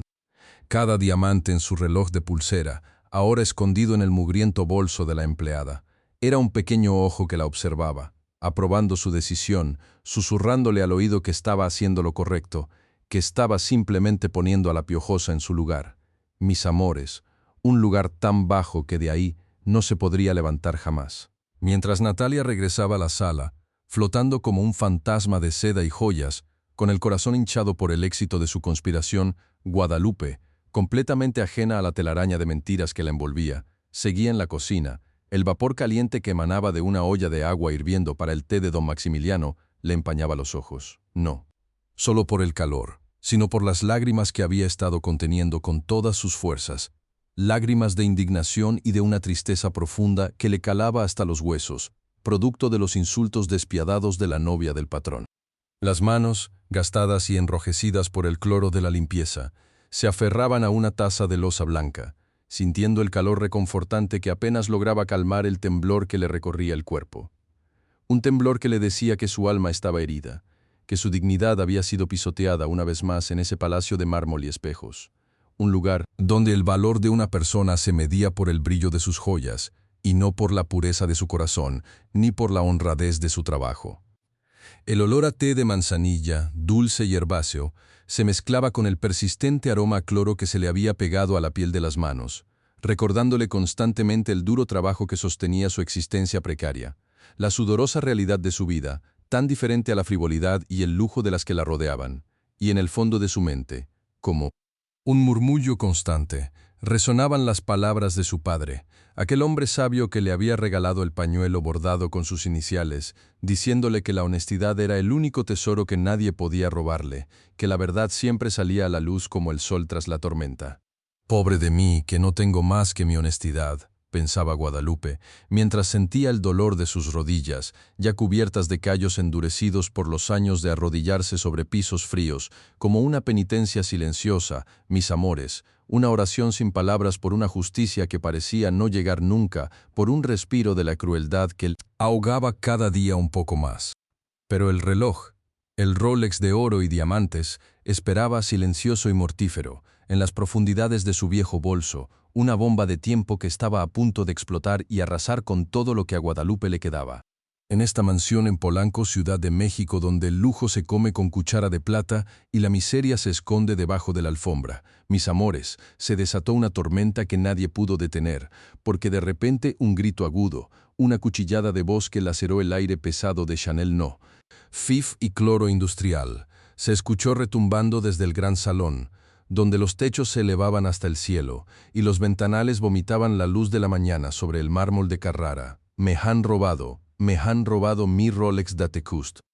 La voz era de Natalia, aguda como el filo de una navaja, cargada de una indignación teatral que no era más que el velo de su perfidia, y el sonido reverberó por los pasillos, por los rincones más oscuros donde la humilde Guadalupe limpiaba los últimos vestigios del polvo, haciendo que las delicadas copas de cristal de Baccarat que adornaban el bar chimnearan en su sitio, como si la propia mansión temblara ante la furia contenida de la mujer que caminaba sobre alfombras persas de $20,000 como si fueran de baldosas de tierra. El eco de la acusación se extendió por la casa como una onda expansiva de terror, una helada bofetada que paralizó a cada alma que habitaba la opulenta prisión de don Maximiliano, y en cuestión de segundos la cocina se quedó en un silencio sepulcral, los jardineros detuvieron sus tijeras afiladas en el aire, sus manos endurecidas por el sol y la tierra, y las otras empleadas, que hasta ese momento cuchicheaban sobre los chismorreos del día o la receta de algún mole, se quedaron petrificadas, con los ojos bien abiertos como canicas de cristal, sus rostros curtidos por el miedo, la misma expresión que Guadalupe debió ver en sus hermanas de Chiapas, cuando el río se desbordaba y arrasaba con todo a su paso, llevándose no solo las cosechas, sino también la tranquilidad de sus corazones. El miedo era un hilo invisible que las unía a todas, pero el terror de Guadalupe, mis amores, era de otra categoría. Era un frío que le trepaba por la espalda desde el cuello hasta la punta de los pies, un escalofrío que la dejaba muda, inmóvil, con el paño de limpieza aún húmedo entre sus manos agrietadas, las mismas que horas antes habían sentido el ardor del cloro y el frío del mármol. Ella, Guadalupe, sintió como su corazón martillaba contra sus costillas, un tambor de guerra en su propio pecho, tan fuerte que parecía que iba a salírsele, que la iba a dejar vacía, despojada no solo de su dignidad, sino de su propia vida,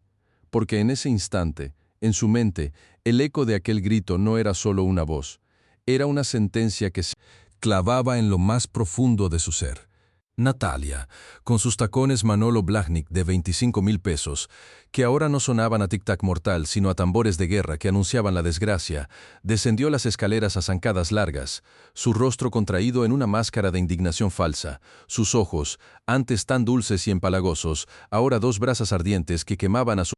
paso. Ella se plantó justo en el centro del salón, sus dedos largos y delgados, adornados con anillos que valían más que la vida entera de Guadalupe, señalaron con una teatralidad nauseabunda hacia la humilde empleada, que aún estaba arrodillada, sus rodillas adoloridas por el roce constante contra el mármol helado, sus guantes amarillos de goma. Ahora empapados, convertidos en una triste bandera de su honestidad, de su trabajo honrado, y la voz de Natalia, cargada de un veneno que le quemó la piel a Guadalupe, la atravesó como 100.000 alfileres. Tú, jata muerta de hambre, tú, piojosa que no tienes ni dónde caerte muerta, te has atrevido a robarme. Siempre supe que eras una desgraciada, una corriente, una basura que solo sabe extender la mano para tomar lo que no le pertenece. Las palabras cayeron sobre Guadalupe como ácido hirviendo, calándole los huesos, quemándole la garganta, y la vergüenza, mis amores, una vergüenza tan profunda y amarga como el café sin azúcar que solía beber en su pueblo, le invadió el cuerpo, la hizo encogerse, deseando con cada fibra de su ser que la tierra se la tragara en ese mismo instante, que el brillo del Rolex no existiera, que ella no existiera, que todo fuera un mal sueño del que despertaría en el frío de su cuartito, abrazada a la almohada que olía a su bebé. Un temblor incontrolable recorrió el cuerpo de Guadalupe, un escalofrío que no tenía nada que ver con el frío del mármol, sino con el terror que le atenazaba las entrañas, y sus manos, esas manos rudas y agrietadas que tan solo unos segundos antes habían sentido el quemazón del cloro y el roce áspero del paño de limpieza, se aferraron con desesperación a las solapas de su humilde blusa, como si de esa forma pudiera contener el terremoto que sentía por dentro. Yo no fui, lo juro por mi hijo, por la memoria de mi padre, exclamó Guadalupe, su voz apenas un susurro que se quebraba, un hilo de sonido que naufragaba en el inmenso salón, apenas audible, tan débil frente a la furia de Natalia, que las palabras parecían ahogarse en el aire denso y perfumado.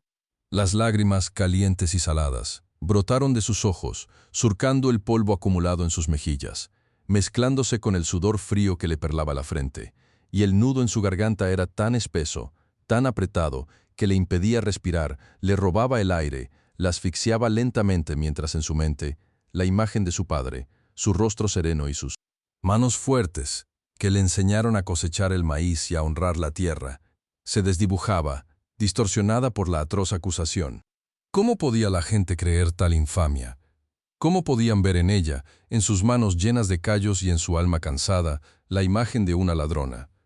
La injusticia era un peso sobre sus hombros, más aplastante que cualquier costal de frijoles, más doloroso que cualquier herida física. Los ojos de Natalia, que brillaban con una malicia sutil bajo la luz de los candelabros Swarovski, se clavaron en Guadalupe, regodeándose en su humillación, mientras la gesticulación de su rostro, una mueca de desprecio, hacía que los labios rojos, perfectamente delineados, se torcieran en una sonrisa de victoria aún no consumada. No te hagas la tonta, marginal. Todos sabemos cómo son ustedes, las de tu calaña. Siempre buscando la forma de aprovecharse de los demás, de robarle a quienes tienen más que una sopa rancia en el plato. Sus insultos eran martillazos sobre el alma ya frágil de Guadalupe, y cada palabra le provocaba un nuevo espasmo, un escalofrío que la hacía temblar desde la punta de los dedos hasta el último cabello, sintiendo cómo la sangre se le helaba en las venas, cómo el aire que respiraba se volvía tóxico, irrespirable.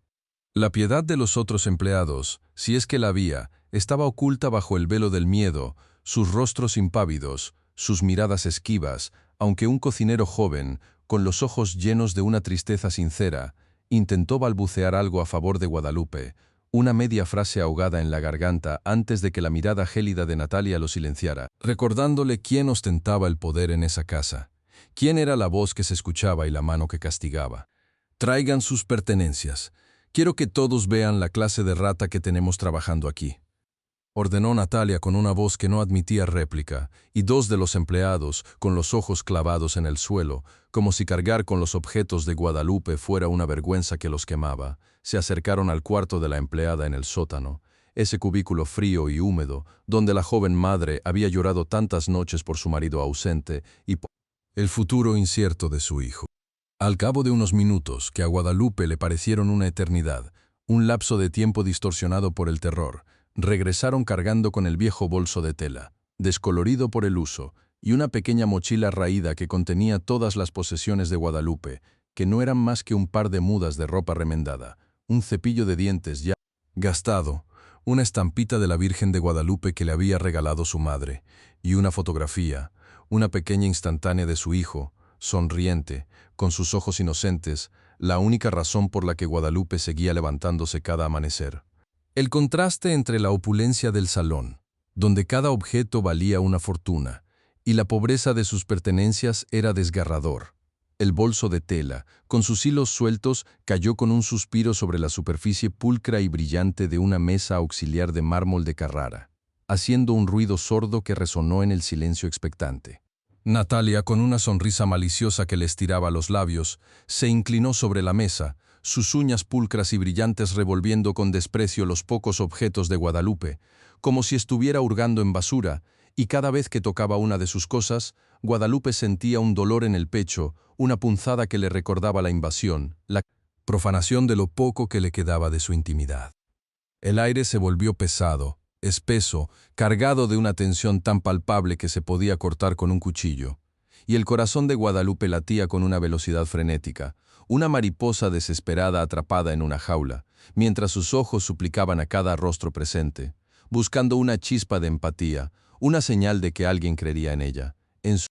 honestidad, en sus manos agrietadas que solo conocían el trabajo duro. De repente, entre el puñado de monedas viejas, un peine de plástico con un diente roto y el pañuelo bordado con las iniciales de su padre, que Guadalupe atesoraba como su más preciado tesoro, la mano de Natalia, con un movimiento rápido y estudiado, sacó algo brillante. El tiempo se detuvo. Mis amores, el mundo entero se quedó suspendido en ese instante brutal, cuando el Rolex Datejust de oro blanco con diamantes, la joya de 200,000 pesos, cayó sobre la mesa de mármol con un sonido metálico y seco, un clink definitivo que resonó en el salón como una sentencia de muerte, como el último segundo de una cuenta regresiva que había llegado a su fin. El sonido, tan trivial y pequeño en sí mismo, se magnificó, cobró una dimensión monstruosa en el silencio que siguió, un silencio más pesado que una lápida, más frío que el mármol que aprisionaba los callos de Guadalupe. Todos los ojos, sin excepción, se clavaron en el reloj, cuyo oro y diamantes brillaban con una luz cruel, hiriente, contrastando, de forma brutal con las telas raídas y las monedas descoloridas que lo rodeaban, una prueba irrefutable, un veredicto mudo que gritaba culpa en cada rincón de la mansión. Guadalupe sintió que el aire se le escapaba de los pulmones, que el suelo bajo sus pies se abría en un abismo oscuro y helado, que el mundo entero se le venía encima, aplastándola, y un grito mudo de horror se formó en su garganta, desgarrándole las cuerdas vocales sin emitir sonido alguno, dejando un sabor amargo a bilis y desesperación en su boca. Su cabeza le dio vueltas, la visión se le nubló con nuevas lágrimas, más densas, más amargas que las anteriores, y el temblor que hasta entonces había podido controlar se apoderó de todo su cuerpo, incontrolable, sus rodillas, ya débiles por el esfuerzo y el dolor, amenazando con ceder por completo. Ella intentó hablar, intentó defenderse, balbuceó alguna palabra sin sentido, alguna súplica ahogada, pero su voz no salía, bloqueada por el pánico, por la incredulidad, por la punzada de ver su vida, su reputación, su futuro, reducidos a escombros sobre una mesa de mármol. Natalia, con una sonrisa de victoria que no disimulaba su crueldad, se acercó a Guadalupe, sus ojos brillando con un triunfalismo perverso y sin previo aviso, sin dar tiempo a que nadie reaccionara, levantó su mano, adornada con anillos pesados, y la dejó caer con fuerza sobre la mejilla de Guadalupe. El pum, seco y brutal de la bofetada resonó en el salón, un eco de violencia, un sonido que hizo que todos los presentes encogieran el cuello, que sintieran el golpe en su propia piel, un acto de humillación tan crudo, tan devastador, que el dolor físico de Guadalupe fue solo una parte de la herida. La mejilla de Guadalupe ardió al instante, una llamarada de dolor que le recorrió el rostro, dejándole un sabor a cobre en la boca, una sensación metálica y repugnante, y las lágrimas que hasta entonces habían sido de tristeza e indignación se convirtieron en sollozos incontrolables, en gemidos que escapaban de lo más profundo de su ser, de su alma destrozada por la injusticia. Sintió el frío del mármol sobre su piel caliente, el ardor insoportable que se extendía, y la bofetada le provocó un vértigo momentáneo, un desenfoque de la realidad que la hizo tambalearse, a punto de caer de rodillas sobre el frío y pulcro piso que había limpiado con sudor y lágrimas, con sus guantes amarillos de goma, ahora manchados no de cloro, sino de la más profunda y lacerante vergüenza. En esta mansión en Polanco, Ciudad de México, donde el lujo se come con cuchara de plata y la miseria se esconde debajo de la alfombra, mis amores, se desató una tormenta que nadie pudo detener, porque Guadalupe, la pobre, la digna, la que se ganaba su pan con el sudor de su frente y el sacrificio de su alma, sentía cómo la mejilla le seguía, ardiendo una brasa encendida en la piel, mientras las lágrimas, ahora sí, se desbordaban sin control, trazando surcos calientes por su rostro bañado en sal, mezclándose con el sabor metálico de la humillación, un veneno amargo que le corroía la garganta y le quemaba el pecho.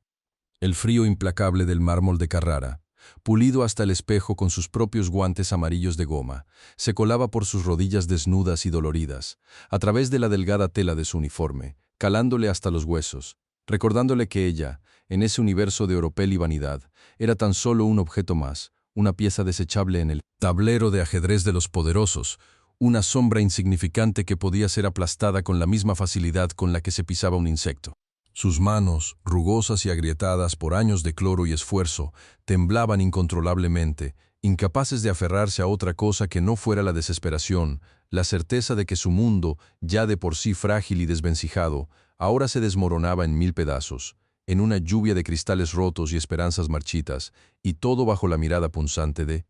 Natalia, la que la había abofeteado, la que ahora la veía con una sonrisa de triunfo cruel, una mueca victoriosa que se grababa fuego en el alma de Guadalupe.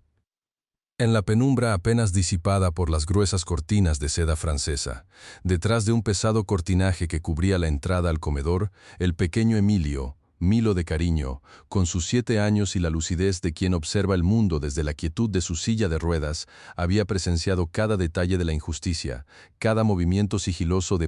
Natalia, esa mujer de cabellos rubios que siempre le hablaba con una melosidad falsa, la misma que ahora había hundido el reloj brillante en el bolso de su amiga, de su adorada Lupita, como él le decía en secreto a Guadalupe.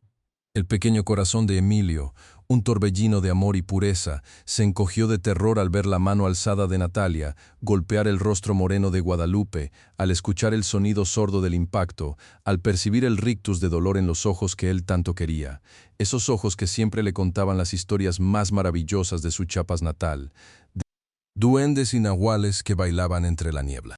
El terror infantil se apoderó de su cuerpo, paralizándolo contra la pesada tela de la cortina, una seda fría y áspera que contrastaba con la suavidad de las manos de Guadalupe. Pero el miedo no era solo por Natalia, no era solo por el castigo que pudiera recibir si se atrevía a hablar, sino que era el miedo sordo e irracional de que su Lupita, su única confidente en esa inmensa y solitaria casa, su faro de consuelo, fuera arrebatada de su lado por aquella bruja de risa hueca y zapatos brillantes. Sus piernas, que no respondían a su voluntad, se sentían aún más pesadas, ancladas al suelo, una metáfora cruel de su impotencia, de su incapacidad para correr y defender a la mujer que le había enseñado a ver la magia en las cosas pequeñas, en el vuelo de un colibrí o en el aroma de las flores del jardín.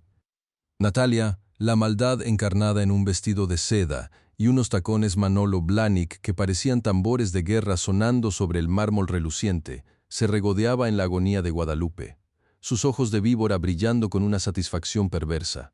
su voz dulce transformándose en un siseo venenoso que taladraba el aire.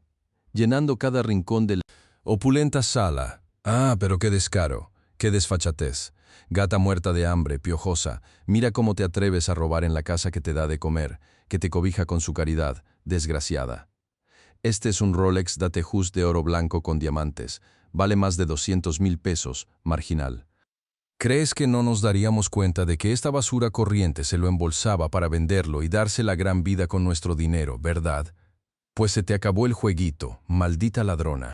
Ahora sí vas a ir a parar a la cárcel, donde te mereces, entre la escoria de tu misma calaña, donde podrás disfrutar de tus mugrosos 200,000 pesos. Sus palabras caían como ácido sobre la piel ya quemada de Guadalupe, cada sílaba, un aguijón que se clavaba más hondo, una humillación pública que resonaba en los oídos de los demás empleados. Sombras silenciosas que observaban la escena con los ojos fijos en el suelo, con el terror grabado en sus propios rostros, con las manos temblorosas de impotencia, porque sabían que cualquier intervención sería un suicidio laboral, una sentencia de muerte para sus propias míseras existencias. Y el silencio pesado que se cernía sobre el salón era más elocuente que 1000 gritos. Un silencio cómplice que aplastaba a Guadalupe bajo su peso insoportable.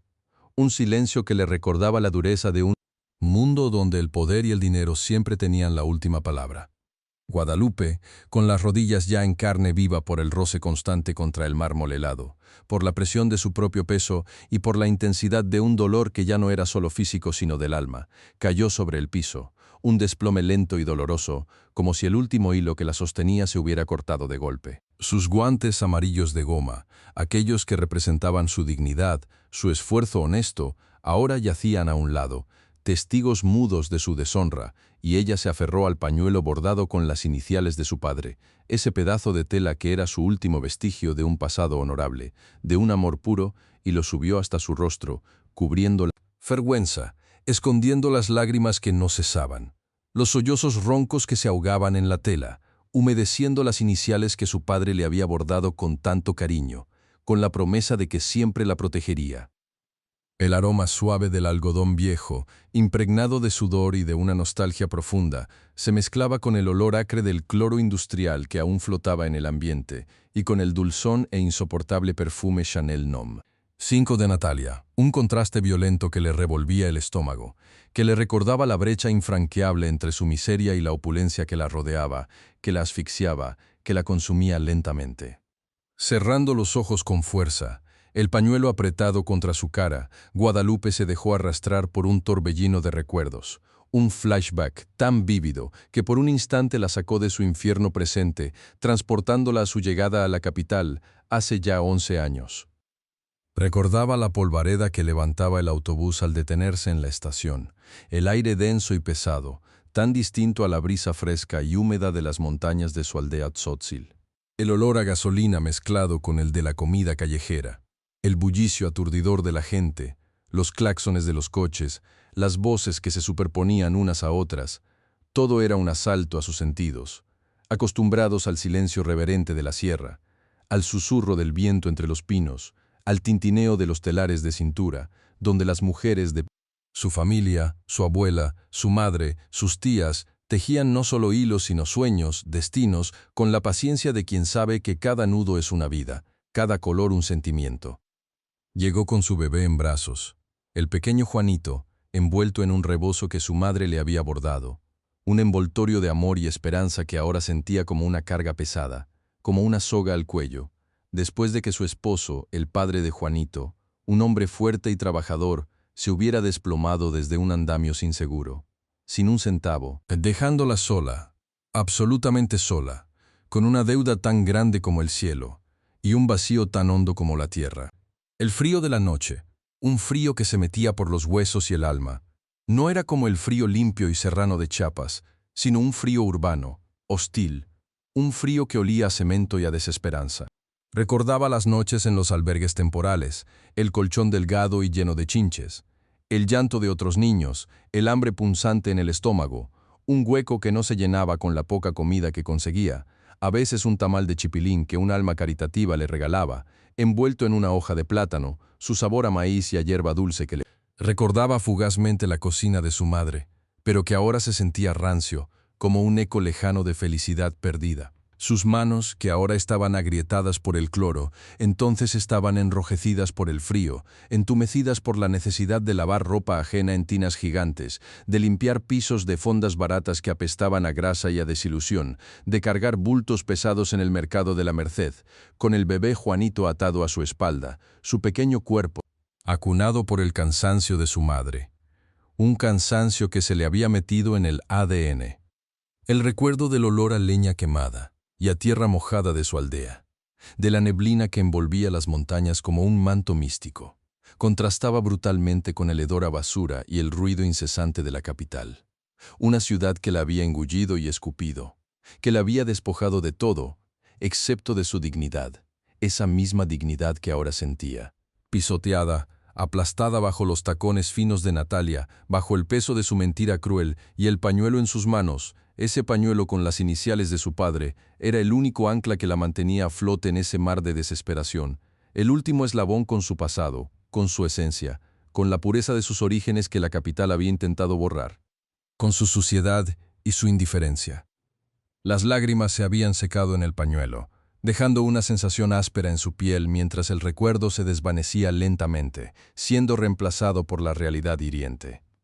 Las palabras mordaces de Natalia volvieron a sus oídos, taladrando su cabeza. ¿A qué esperas para llamar a la policía, gata? Que esta ladrona pague por su crimen. La voz de Natalia, de repente más estridente, más impaciente, resonaba en el salón, y Guadalupe, todavía de rodillas, con la cabeza gacha, sentía cada músculo de su cuerpo contraído, esperando el golpe final, el martillo del destino que caería sobre ella sin piedad. El silencio de los demás empleados era un eco de su propio miedo. Nadie se atrevía a moverse, a levantar la vista, a pronunciar palabra alguna. La tensión en el aire era un cuchillo afilado, lista para cortar cualquier sonido que no fuera el de la acusación.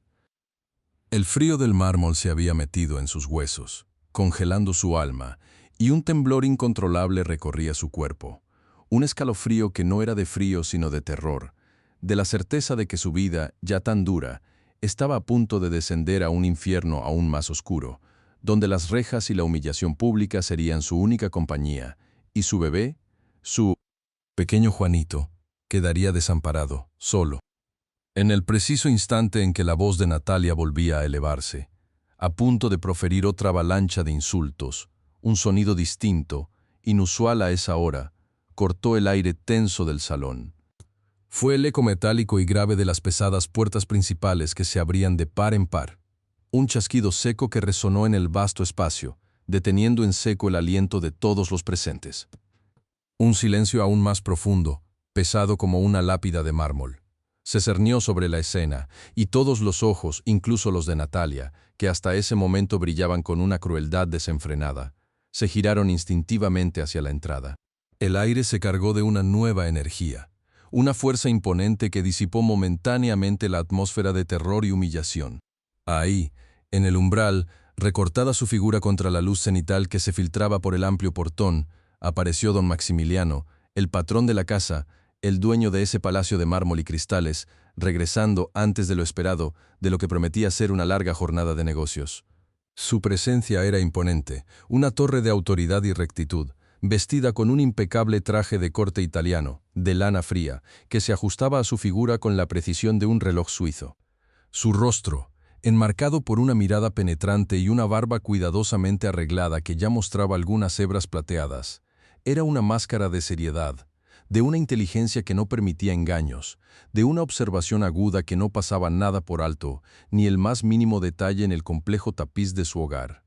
El aroma discreto de su colonia masculina, una fragancia de sándalo y cedro que siempre lo acompañaba, flotó en el aire, mezclándose con el Chanel Nombre 5 de Natalia y el persistente olor a cloro, creando una combinación extraña, un presagio de la tormenta que se avecinaba, que ya estaba ahí. Sus pasos, firmes y seguros, resonaron en el mármol, no como los tacones de Natalia, que eran tambores de guerra, sino como el latido pausado y poderoso de un corazón que regía ese imperio, cada movimiento denotando una autoridad innegable, un control absoluto. Sus ojos, de un gris acerado, recorrieron rápidamente la escena. Guadalupe, arrodillada en el suelo, el rostro cubierto por el pañuelo bordado que era su única fortaleza.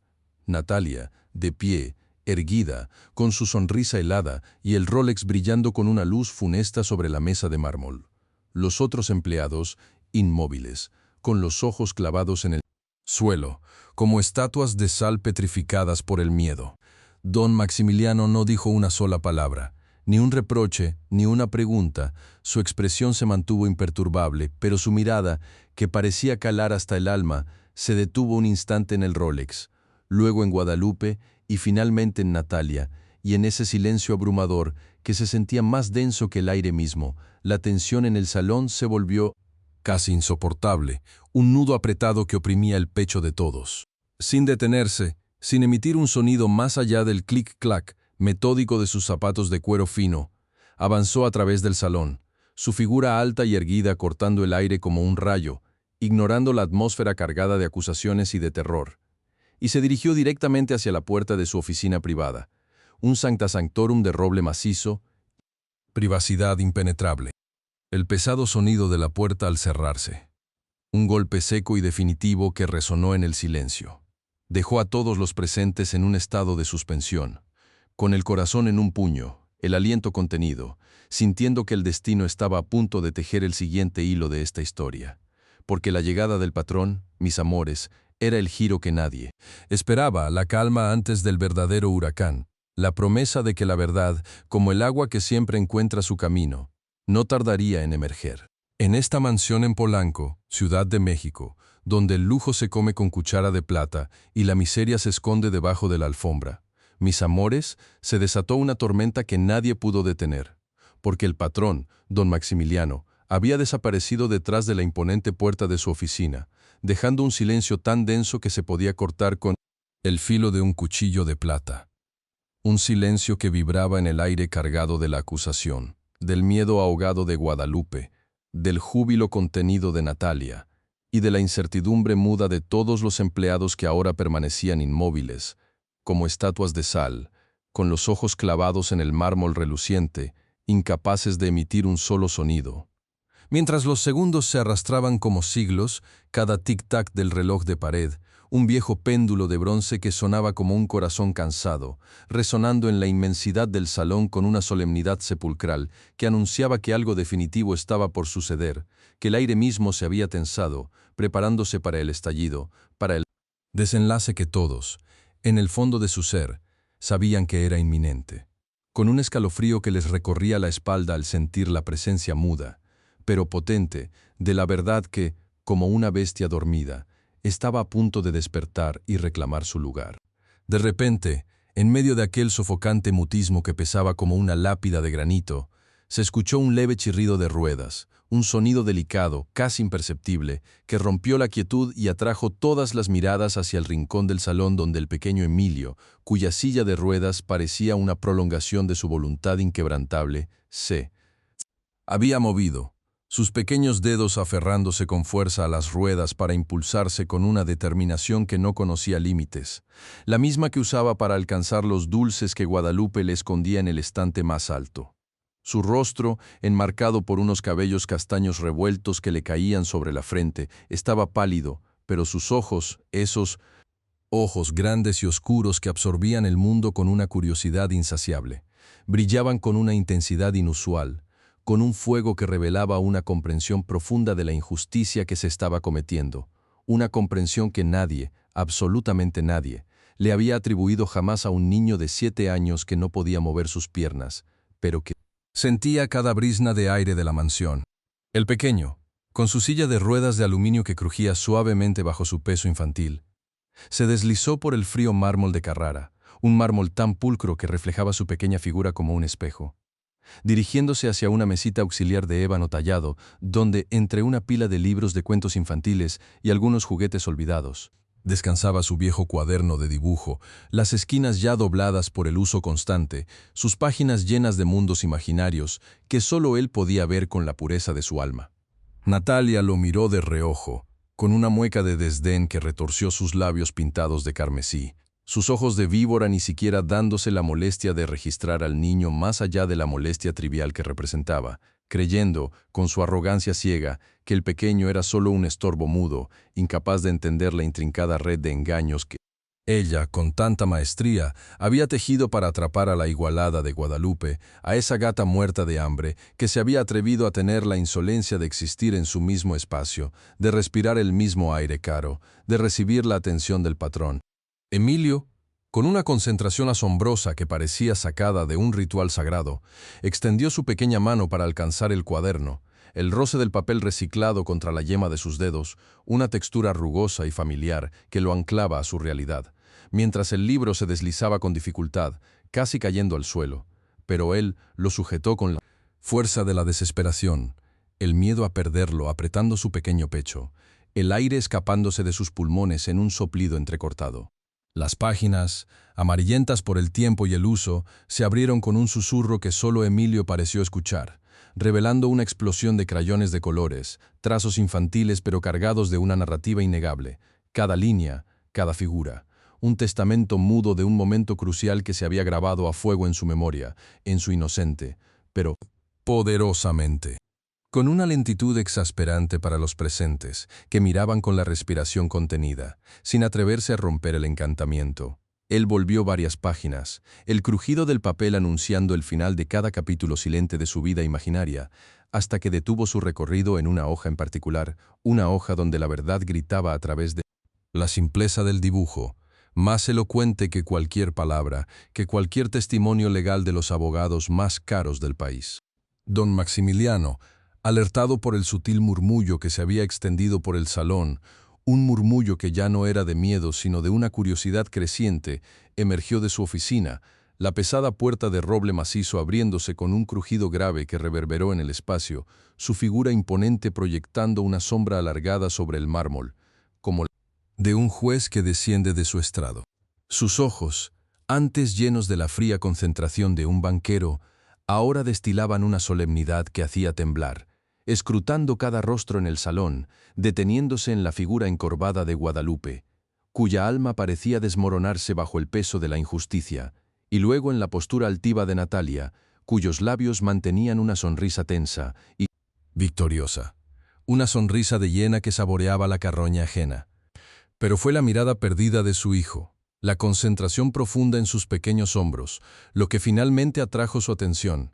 lo que desvió su sendero predeterminado de regreso a su silla de cuero fino. Don Maximiliano, con pasos firmes pero cargados de una nueva incertidumbre, se acercó a Emilio, el eco de sus zapatos de alta calidad, resonando con un ritmo grave que parecía medir el pulso de la inminente verdad. Se inclinó con una ternura inesperada, su mano grande y fuerte rozando el hombro de su hijo, una caricia de preocupación y amor que solo el pequeño podía entender en su lenguaje silencioso. El dibujo, oh mis amores, el dibujo, era una obra maestra de la inocencia y de la justicia. Hecho con crayones de colores vibrantes que resaltaban sobre el papel blanquecino, aunque ya manchado por las huellas de su pequeña mano. Mostraba con una claridad pasmosa, con una precisión casi fotográfica para hacer trazos infantiles, la silueta inconfundible de una mujer de cabellos rubios, pintados con un amarillo intenso que gritaba vanidad y artificio, inclinándose sobre un bulto amorfo que, sin lugar a dudas, representaba el viejo bolso de tela de Guadalupe, un bolso de un café descolorido y humilde que contrastaba con el brillo deslumbrante que salía de las manos enguantadas de la figura rubia. En el dibujo, un objeto brillante, trazado con un crayón plateado tan diminuto que casi parecía una mota de polvo, pero perfectamente discernible, caía de los dedos de la mujer de cabello rubio, directo al interior del bolso, con un trazo que indicaba el movimiento preciso, el acto deliberado. La mujer de rubia cabellera, con un vestido tan extravagante que parecía flotar sobre el papel, tenía una sonrisa torcida y malévola, dibujada con un crayón rojo sangre, que no dejaba lugar a dudas sobre su intención, sobre la malevolencia de su alma. Era la sonrisa de una villana de cuento, plasmada con la crudeza de la realidad. Infantil, plantando la evidencia con una frialdad que helaba la sangre. Un escalofrío helado, nacido del más puro terror, recorrió la espalda de Natalia, provocando que la sangre se le helara en las venas, se le convirtiera en un espeso jarabe. Sus venas delgadas que se marcaban en el dorso de sus manos, por un instante, parecieron desaparecer. Su rostro, antes inmaculado, antes cubierto con una capa de maquillaje impecable que ocultaba hasta el más mínimo imperfecto, se descompuso en un mosaico de palidez y horror, sus pupilas dilatándose hasta absorber toda la luz del salón. Sus labios, antes una línea perfecta de carmesí, temblaban sin control, como hojas secas azotadas por un viento. Furioso. No, no puede ser. Este niño no entiende nada. Es una fantasía. Balbuceó con una voz estrangulada, un hilo de sonido apenas audible que la traicionaba, que delataba el pánico que ahora la consumía por dentro, mientras sus ojos de víbora se clavaban en el pequeño Emilio con una mezcla de furia y de incredulidad, como si el niño, con su inocencia, hubiera disparado el arma más potente en su contra.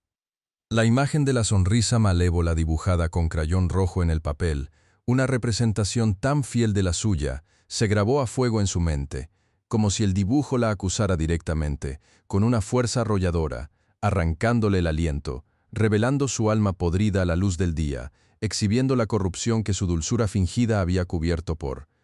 tanto tiempo. Sintió un sudor frío perlarle la frente, bajándole por la sien, y por primera vez en años, un miedo primitivo y visceral le apretó el estómago, retorciéndole las entrañas, el miedo a que su fachada de opulencia y perfección se desmoronara como un castillo de naipes bajo la mirada escrutadora de don Maximiliano, y que la vieran como la vulgaridad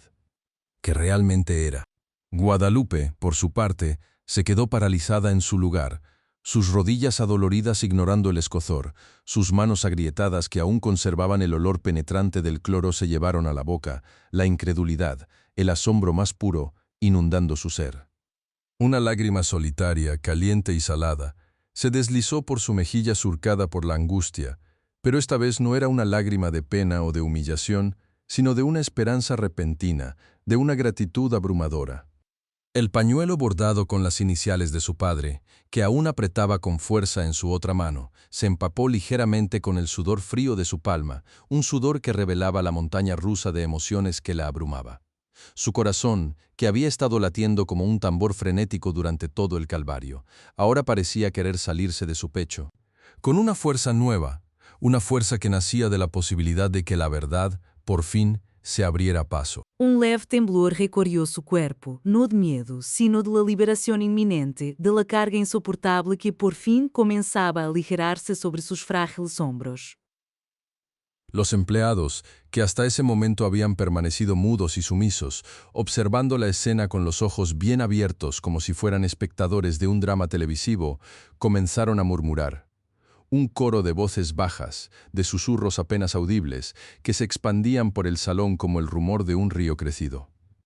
La sorpresa, la indignación, el alivio, se mezclaban en sus rostros, sus miradas se entrecruzaban, confirmando tácitamente lo que sus corazones ya sospechaban, que la señorita Natalia, con su dulzura empalagosa y su sonrisa de plástico, no era más que una serpiente con velo de seda, una basura igualada que no merecía el respeto ni la admiración de nadie, y los comentarios, aunque bajos, eran ácidos como el limón sobre la herida.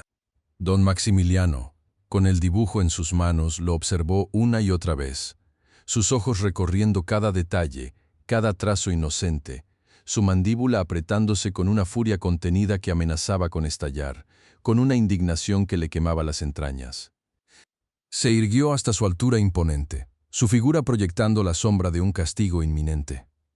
El silencio en el salón se volvió aún más denso, más opresivo. Si eso era posible, cada respiración se escuchaba como un jadeo forzado. Luego, su voz, oh mis amores, su voz retumbó en la inmensidad del salón como un trueno en medio de una tormenta de verano. Seca, fría, cortante, cada palabra cayendo como un golpe certero sobre el mármol, sobre el alma de Natalia. Natalia pronunció su nombre con una cadencia que le arrancaba todo el dulzor, toda la familiaridad, convirtiéndolo en una sentencia. Sal de mi casa, ahora mismo, no quiero verte nunca más en este lugar, ni un solo segundo. La voz de don Maximiliano era un eco de su propia historia, la de un niño que lustró zapatos en la plaza de su pueblo, sintiendo el frío de la tierra bajo sus pies descalzos, aspirando el olor a betún y a pobreza, mientras las personas adineradas lo miraban con desdén desde sus alturas, lanzándole monedas con desinterés, un pasado que le había enseñado el valor de la honestidad más que cualquier lección de universidad, más que cualquier teoría bancaria. En sus ojos, en ese momento, No había rastro del banquero internacional que movía millones con una llamada, sino el de aquel niño que conocía la humillación, que sabía el peso de una mirada juzgadora, y por eso valoraba la dignidad por encima de todo. Preferiste destruir a una mujer humilde que trabaja honestamente, Natalia, continuó, su voz cargada de un dolor y una decepción profundos, cada sílaba clavándose como alfileres en el corazón ya destrozado de Natalia. Una mujer que se gana su pan con el sudor de su frente, con la dignidad que a ti te falta. No eres más que una corriente, una basura igualada, una desgraciada que no merece ni el aire que respira en esta casa que mi fortuna ha construido con esfuerzo, con verdad. ¿Cómo pudiste ser tan cruel, tan vil, tan calculadora? ¿Acaso crees que el dinero compra la decencia? ¿Compra el alma? Tu corazón está podrido de envidia, de maldad, y te atreviste a pensar que podías manchar la reputación de una persona inocente por tu patética inseguridad,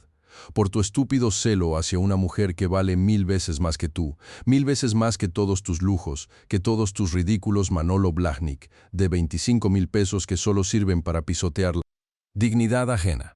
Márchate, no te quiero aquí ni un minuto más. Eres una vergüenza para ti misma, para cualquier hombre que te mire, para cualquier ser humano que tenga un mínimo de honor. Has demostrado que tu alma está hecha de la misma miseria que desprecias, de una pobreza moral mucho más grande que la carencia material de Guadalupe.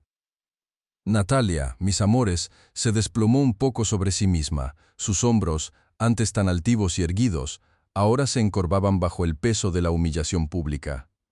Las lágrimas, que había contenido con una férrea voluntad durante todo el drama, brotaron de sus ojos como un torrente descontrolado, arruinando su maquillaje impecable, las líneas negras de su rímel corriéndole por las mejillas como ríos de tinta oscura, desdibujando su rostro hasta hacerlo irreconocible. Su boca se abrió intentando articular una protesta, una súplica, pero solo salieron gemidos ahogados, un sonido patético que revelaba la magnitud de su derrota. Maximiliano, por favor, mi amor, intentó balbucear, su voz convertida en un susurro desesperado, tembloroso, pero él la interrumpió con un gesto tajante de su mano, un gesto que era más definitivo que 1000 palabras.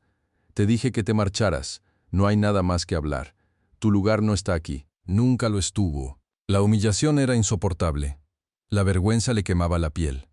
La hacía sentirse como si estuviera desnuda, expuesta a la mirada juzgadora de todos, de los empleados que ahora la miraban sin disimulo,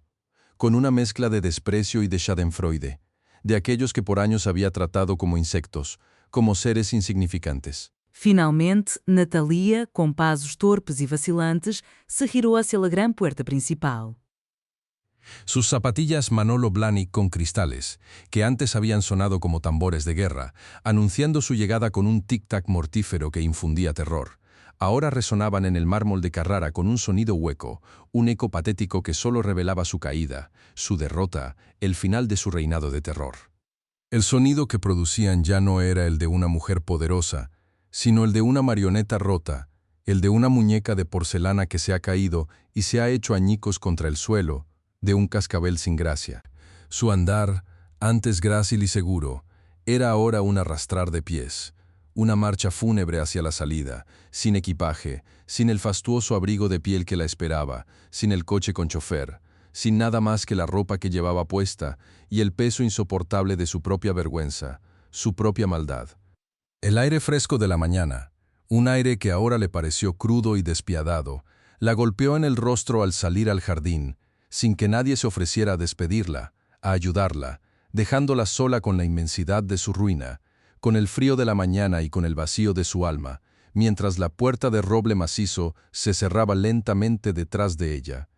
sellando su destino, poniendo fin a su presencia en la vida de don Maximiliano, y dejando atrás un eco de su perfume Chanel Nom. Finjo que por primera vez no olía a lujo, sino a una podredumbre amarga y a la derrota más absoluta. La figura de Natalia se tambaleó en la acera pulcra de Polanco, sus zapatillas Manolo Blahnik con cristales, que una hora antes resonaban como tambores de guerra en el mármol de Carrara, ahora se sentían huecas. Los cristales parecían opacos bajo la luz incipiente del sol que empezaba a calentar la mañana, y el sonido de sus pasos contra el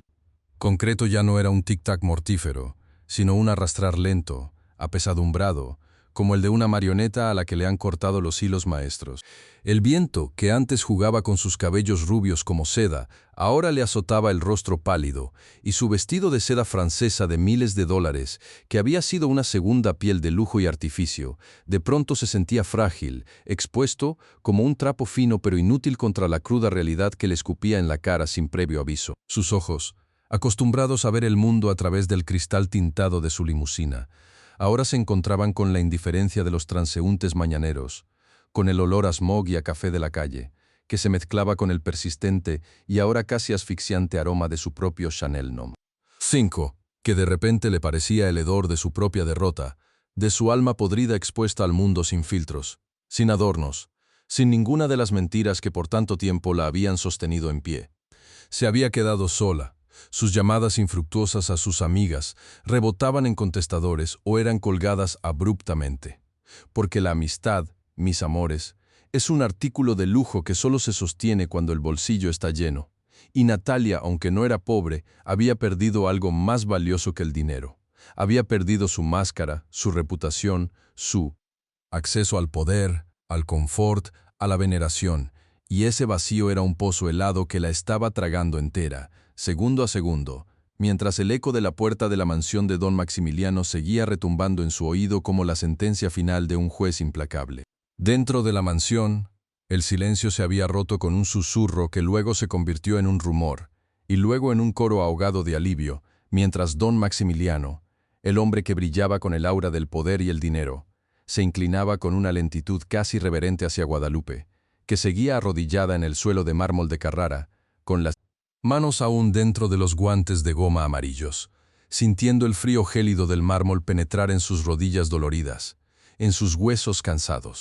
El olor a cloro, que antes le quemaba las fosas nasales, ahora se mezclaba con la fragancia sofisticada de don Maximiliano, un perfume amaderado y cítrico que denotaba poder y buen gusto, y por un instante Guadalupe sintió una punzada de vergüenza por sus manos agrietadas, por el sudor frío que le corría por la espalda debido al miedo que aún no se disipaba por completo. Guadalupe, dijo él, con una voz que era una caricia, una que ella no había escuchado de nadie desde que su esposo, el pobre, se fue al cielo dejándola con los brazos vacíos y el corazón roto. Por favor, levántate. Y al extenderle la mano, una mano fuerte y bien cuidada, con las uñas pulcras y un reloj de oro macizo que brillaba discretamente en su muñeca, rozó las yemas de los guantes amarillos de goma, aquellos que eran el símbolo de su labor, de su sacrificio, de su dignidad. El hombre, con su traje de seda italiana, un Bruno Cucinelli que costaría más que todo lo que Guadalupe ganaría en un año entero, no dudó en arrodillarse un poco, haciendo que la tela fina de sus pantalones se arrugara y se manchara ligeramente con el rastro húmedo del cloro en el mármol, un gesto de humildad que le quemó a Guadalupe el alma con una dulzura agridulce. Sus ojos, acostumbrados a ver la arrogancia en los gestos de los ricos, ahora se encontraron con la sinceridad inmaculada de don Maximiliano, y un temblor, no de miedo sino de una emoción contenida, le recorrió el cuerpo entero, desde la punta de sus pies cansados hasta la coronilla de su cabeza cubierta por el pañuelo. Guadalupe se levantou com lentitud, sus rodillas crujiendo como ramas secas bajo su peso, cada músculo de sus piernas quejándose del esfuerzo, de las horas y horas arrodillada, de una vida entera arrodillada ante el trabajo duro y la injusticia silenciosa. El ardor del cloro en sus manos, a través de los guantes de goma, se sentía como una quemadura lenta, y por un momento la imagen de la lápida fría de su padre en el cementerio de Chiapas volvió a su mente, un escalofrío que la atravesó por completo, recordándole la dureza inevitable de la vida. Don Maximiliano, sin soltarle la mano, o más bien el guante, la ayudó a enderezarse por completo. Y una vez que estuvo de pie, con la mirada aún baja por la costumbre y la vergüenza, él pronunció palabras que resonaron en el gran salón, como una melodía inesperada y conmovedora. Guadalupe, repitió, su voz cargada de un remordimiento palpable que le hacía el pecho denso. No tengo palabras para pedirle perdón por lo que ha tenido que pasar en mi casa, por la infamia, por la humillación que ha sufrido por culpa de una desgraciada que no merece ni el aire que respira. Preferí creer la palabra de esa basura, de esa igualada sin escrúpulos, por encima de mi instinto, por encima de la decencia que siempre le he visto en sus ojos. Me fallé a mí mismo, y peor aún, le fallé a usted, a su honestidad, a su trabajo incansable, a su dignidad. Sus palabras cayeron sobre Guadalupe como un bálsamo, un ungüento cálido que mitigaba el dolor de años de desprecios disfrazados, de miradas altivas, de insultos velados. El nudo en su garganta se apretó, pero esta vez no era de rabia o sumisión, sino de una emoción tan pura que amenazaba con desbordarla. Continuó don Maximiliano, acercándose un paso más, su aliento cálido rozando la frente de Guadalupe. A partir de hoy, su salario se triplicará. No, se cuadruplicará.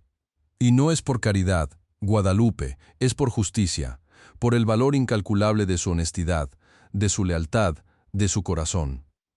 Usted es un tesoro en esta casa, y yo fui ciego al no ver la maldad que acechaba en las sombras, la envidia que consumía a esa mujer, a esa gata sin principios. Le aseguro que nunca más volverá a sufrir una injusticia de este tipo bajo mi techo. Mientras estas palabras de redención resonaban por el inmenso salón, el pequeño Emilio, que había permanecido en silencio en su silla de ruedas, sujetando con fuerza el cuaderno que había sido el arma de la verdad, rompió en un llanto silencioso, un llanto de alivio que liberó la tensión acumulada en su pequeño cuerpo. Com todas sus fuerzas, empujó las ruedas de su silla, moviéndose con una agilidad sorprendente para su condición, y se abalanzó sobre Guadalupe, envolviéndola en un abrazo apretado, sus pequeños brazos rodeando su cintura, el rostro escondido en la tela tosca del uniforme de limpieza. Guada, murmuró entre sollozos, sus lágrimas calientes empapando la tela. Sabía que no había sido tú, Milo lo sabía. No llores, Guada, no llores más. El niño, con su corazón puro y su mirada sabia que veía más allá de las apariencias, era el consuelo más verdadero, el bálsamo más dulce. Los guantes amarillos de goma que habían sido testigos de tanta humillación, ahora envolvían al niño en un abrazo maternal, y Guadalupe sintió que el frío del mármol, el ardor del cloro, el dolor de sus rodillas, todo se disolvía en la calidez de ese abrazo inocente, en la promesa de un futuro mejor. Fue entonces, mis amores, cuando el personal que había sido testigo de toda la escena, que había guardado un silencio cómplice de indignación y miedo, se atrevió a romperlo. Primero fue un leve murmullo, luego un aplauso tímido al principio, pero luego creciendo en intensidad, en volumen, hasta convertirse en una ovación cerrada que inundó el salón. Cada golpe de palma, cada sonido, era un grito de victoria, una reivindicación de la dignidad del trabajo honesto sobre la bajeza de la envidia y la mentira. Eran el jardinero, la cocinera, los choferes, las otras empleadas, todos con el brillo de las lágrimas en los ojos, aplaudiendo no solo a Guadalupe, sino a sí mismos, a la justicia que por fin había alzado su voz en esa mansión donde el lujo a menudo sofocaba la verdad. Guadalupe, abrumada por la emoción, se cubrió el rostro con las manos enguantadas, sintiendo el calor de las palmas contra sus mejillas, las lágrimas, ya no de pena, sino de liberación, escurriéndose por los rincones de sus ojos, un río que lavaba años de amargura. Después, cuando la calma regresó lentamente a la casa, cuando la mañana se asentó en su rutina y el aire se limpió de la tensión, Guadalupe subió a su pequeño cuarto en el sótano, sus pasos ya no arrastrándose, sino con una ligereza que no sentía desde hacía mucho tiempo. El cuarto, con sus paredes de cemento frío y esa ventanita que apenas dejaba entrar la luz, ya no le pareció tan sombrío. Se miró en el espejo, un pequeño retazo de cristal agrietado que colgaba torcido sobre una mesa improvisada con cajas de madera. Se quitó los guantes amarillos de goma con lentitud, acariciando sus manos, que aunque agrietadas y marcadas por el trabajo, ahora se sentían fuertes, capaces. Y con un gesto casi ritual, se ajustó el pañuelo bordado con las iniciales de su padre, aquel que él mismo le había regalado con tanto amor antes de que la vida se lo arrebatara en un suspiro. Las iniciales, bordadas con hilo azul que ya se deshilachaba en los bordes como su esperanza en los días más oscuros, ahora le parecían brillar con una luz propia, una que venía de su interior, de su alma renovada. En ese reflejo, en ese pañuelo que ella había usado para secarse tantas lágrimas amargas, en ese pedazo de tela que era la única herencia palpable de su padre y el símbolo de su identidad, Guadalupe no vio a la gata muerta de hambre, que Natalia había despreciado, no vio a la piojosa o a la marginal, que el mundo a menudo le mostraba. Vio a una mujer digna, fuerte, inquebrantable, una mujer que había resistido la tormenta y había salido victoriosa. El pañuelo, mis amores, ya no era solo un pedazo de tela, era su corona, el símbolo de su victoria, tejido con hilos de resistencia, de amor, de verdad. Porque recuerden, mis amores, que la vida es como un telar, tal como las mujeres de la aldea Tzotzil de Guadalupe, rodeada de montañas de niebla, tejían su destino, nudo a nudo, hebra a hebra. Y en ese telar, el hilo de la dignidad es más fuerte que cualquier seda francesa, más brillante que cualquier diamante de Rolex y más valioso que cualquier fortuna que el dinero pueda comprar. Natalia, con todas sus riquezas, con sus zapatillas Manolo Blahnik de 25,000 pesos, con su perfume Chanel Nom d'Or 5 que ahogaba el aire, creía que el valor de una persona se medía por el grosor de su billetera o por la marca en su ropa. Pero la verdad, mis amores, es que el verdadero lujo reside en la pureza del corazón, en la honestidad de las manos, en la capacidad de mirar a los ojos sin vergüenza, tal como lo hacía Guadalupe, aquella mujer que olía a cloro, a trabajo digno, a la tierra húmeda de su Chiapas natal y a las memorias de sus tamales de chipilín envueltos en hoja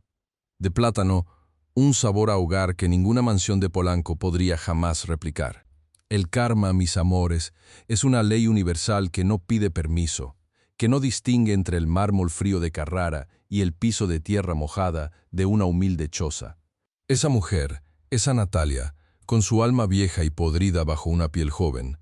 con su dulzura falsa que empalagaba hasta la náusea, creyó que podía pisotear la vida de una gata muerta de hambre, de una basura, de una corriente como Guadalupe, sin que el universo le cobrara la factura. ¡Ay, qué equivocada estaba! Porque la dignidad de los humildes, mis amores, esa dignidad que se forja en el dolor de las rodillas arrodilladas, en el ardor del cloro en las manos agrietadas, en el frío del mármol que recuerda la lápida de un padre amado, esa dignidad es un fuego que arde con más fuerza que 1000 candelabros de cristal Swarovski. Es un escudo irrompible que protege el alma de los ataques más viles, y tarde o temprano, ese mismo fuego consume a los malvados, a los soberbios, a los que se creen dueños de la verdad y de la vida ajena. Natalia se fue de esa mansión sin maletas, sin el fastuoso abrigo de piel, sin el chofer, sin el coche que la esperaba, con sus zapatillas de miles de pesos que ya no sonaban poderosas, sino vacías, porque había perdido algo que ninguna cantidad de dinero puede reponer: su honor, su respeto y la escasa humanidad que le quedaba. Mientras tanto, Guadalupe, con sus 33 años y el dolor de una viudez temprana, con los callos en las rodillas y el recuerdo de su bebé recién nacido en brazos, había encontrado en ese pañuelo bordado de su padre el valor incalculable de su herencia, una herencia de amor, de resistencia, de fe inquebrantable. Don Maximiliano, ese hombre de negocios que lustró zapatos en la plaza de su pueblo antes de escalar las cumbres del éxito, aquel que valoraba la honestidad sobre todas las cosas, entendió, mis amores, que el verdadero valor de una persona no reside en el oro que posee, sino en la calidad de su espíritu. Y el pequeño Emilio, con sus piernas inmóviles, pero su corazón de gigante, con la sabiduría inocente que solo los niños y los ángeles poseen, fue la voz de la verdad, el rayo de luz que disipó la oscuridad. Su dibujo hecho con crayones de colores era más elocuente que 1000 palabras de abogado, más poderoso que el Rolex de 200,000 pesos, porque mostraba la verdad desnuda, la maldad en su forma más pura y la inocencia que la desenmascaró. La cara de Natalia desmoronándose bajo el peso de su propia infamia, la vergüenza que le quemaba las entrañas, fue la justicia más dulce para Guadalupe, quien sin decir una sola palabra, sin levantar la voz, había ganado la batalla más importante de su vida. Su pañuelo bordado, mis amores, ese trozo de tela humilde, valía más que todos los lujos del mundo, porque llevaba impreso el legado de su padre, el sudor de su madre tejiendo destinos en los telares de Chiapas, la resistencia de su pueblo y el amor incondicional de su hijo, su Milo. A veces, mis amores, las cosas más valiosas no son las que brillan con diamantes, sino las que están tejidas con hilos de amor, de sacrificio, de verdad pura y simple. Y esta historia, mis amores, es la prueba viviente de que la dignidad, la honestidad y la fe son las verdaderas riquezas que nadie, por más poder que tenga, podrá jamás robar.